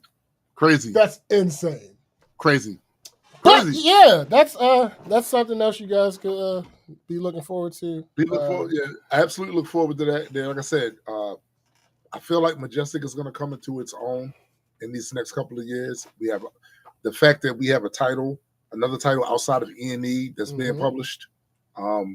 That's a big move for us, showing our ability to be able to do multiple titles with different, because this is part of the vision also of what Majestic was, is that there's an omniverse, right? And all stories everywhere exist within this omniverse. And they exist either within a multiverse or a universe. We typically prefer using reality, but they're interchangeable. Yeah. But the like, to be able to have that and still have a connector point where my characters could end up in SBJ's universe or in Christopher's universe or whatever. Like, this is the shit we've been trying to do for a while. We still got things that that we need to get better with. There's still upgrades and stuff that we need to make, but being able to do Christopher's basically is another way for us to show when it's SBJ's turn to, or when Joseph, because Joseph, even our artist has an IP. There's a couple of IPs and shit, right? So we got stories, bro. Like I said, we are building, and we're going to be doing multi-layered storytelling. So everything won't be just in the pages of a book. Correct. You might have to go to the Majestic Comics YouTube channel to see some of the story elements as well. They'll be in different formats because everyone does not come to comic book characters the same way these days. Some people get it through video. They literally sit and watch a movie or a TV series or a cartoon and was introduced to these characters. It's like, these people were in the comic book, are they? And then they go to the comic book, right? So we're trying to, like I said, be this 21st century publishing company where, yes, we do comic books, but that's not all we do. There'll be audio books of some of this stuff, right? So just be on the lookout for all that. But we'd like to thank each and every one of you joining us for another rousing edition of the Black Culture Geeks podcast. Remember, there is always music. Always music.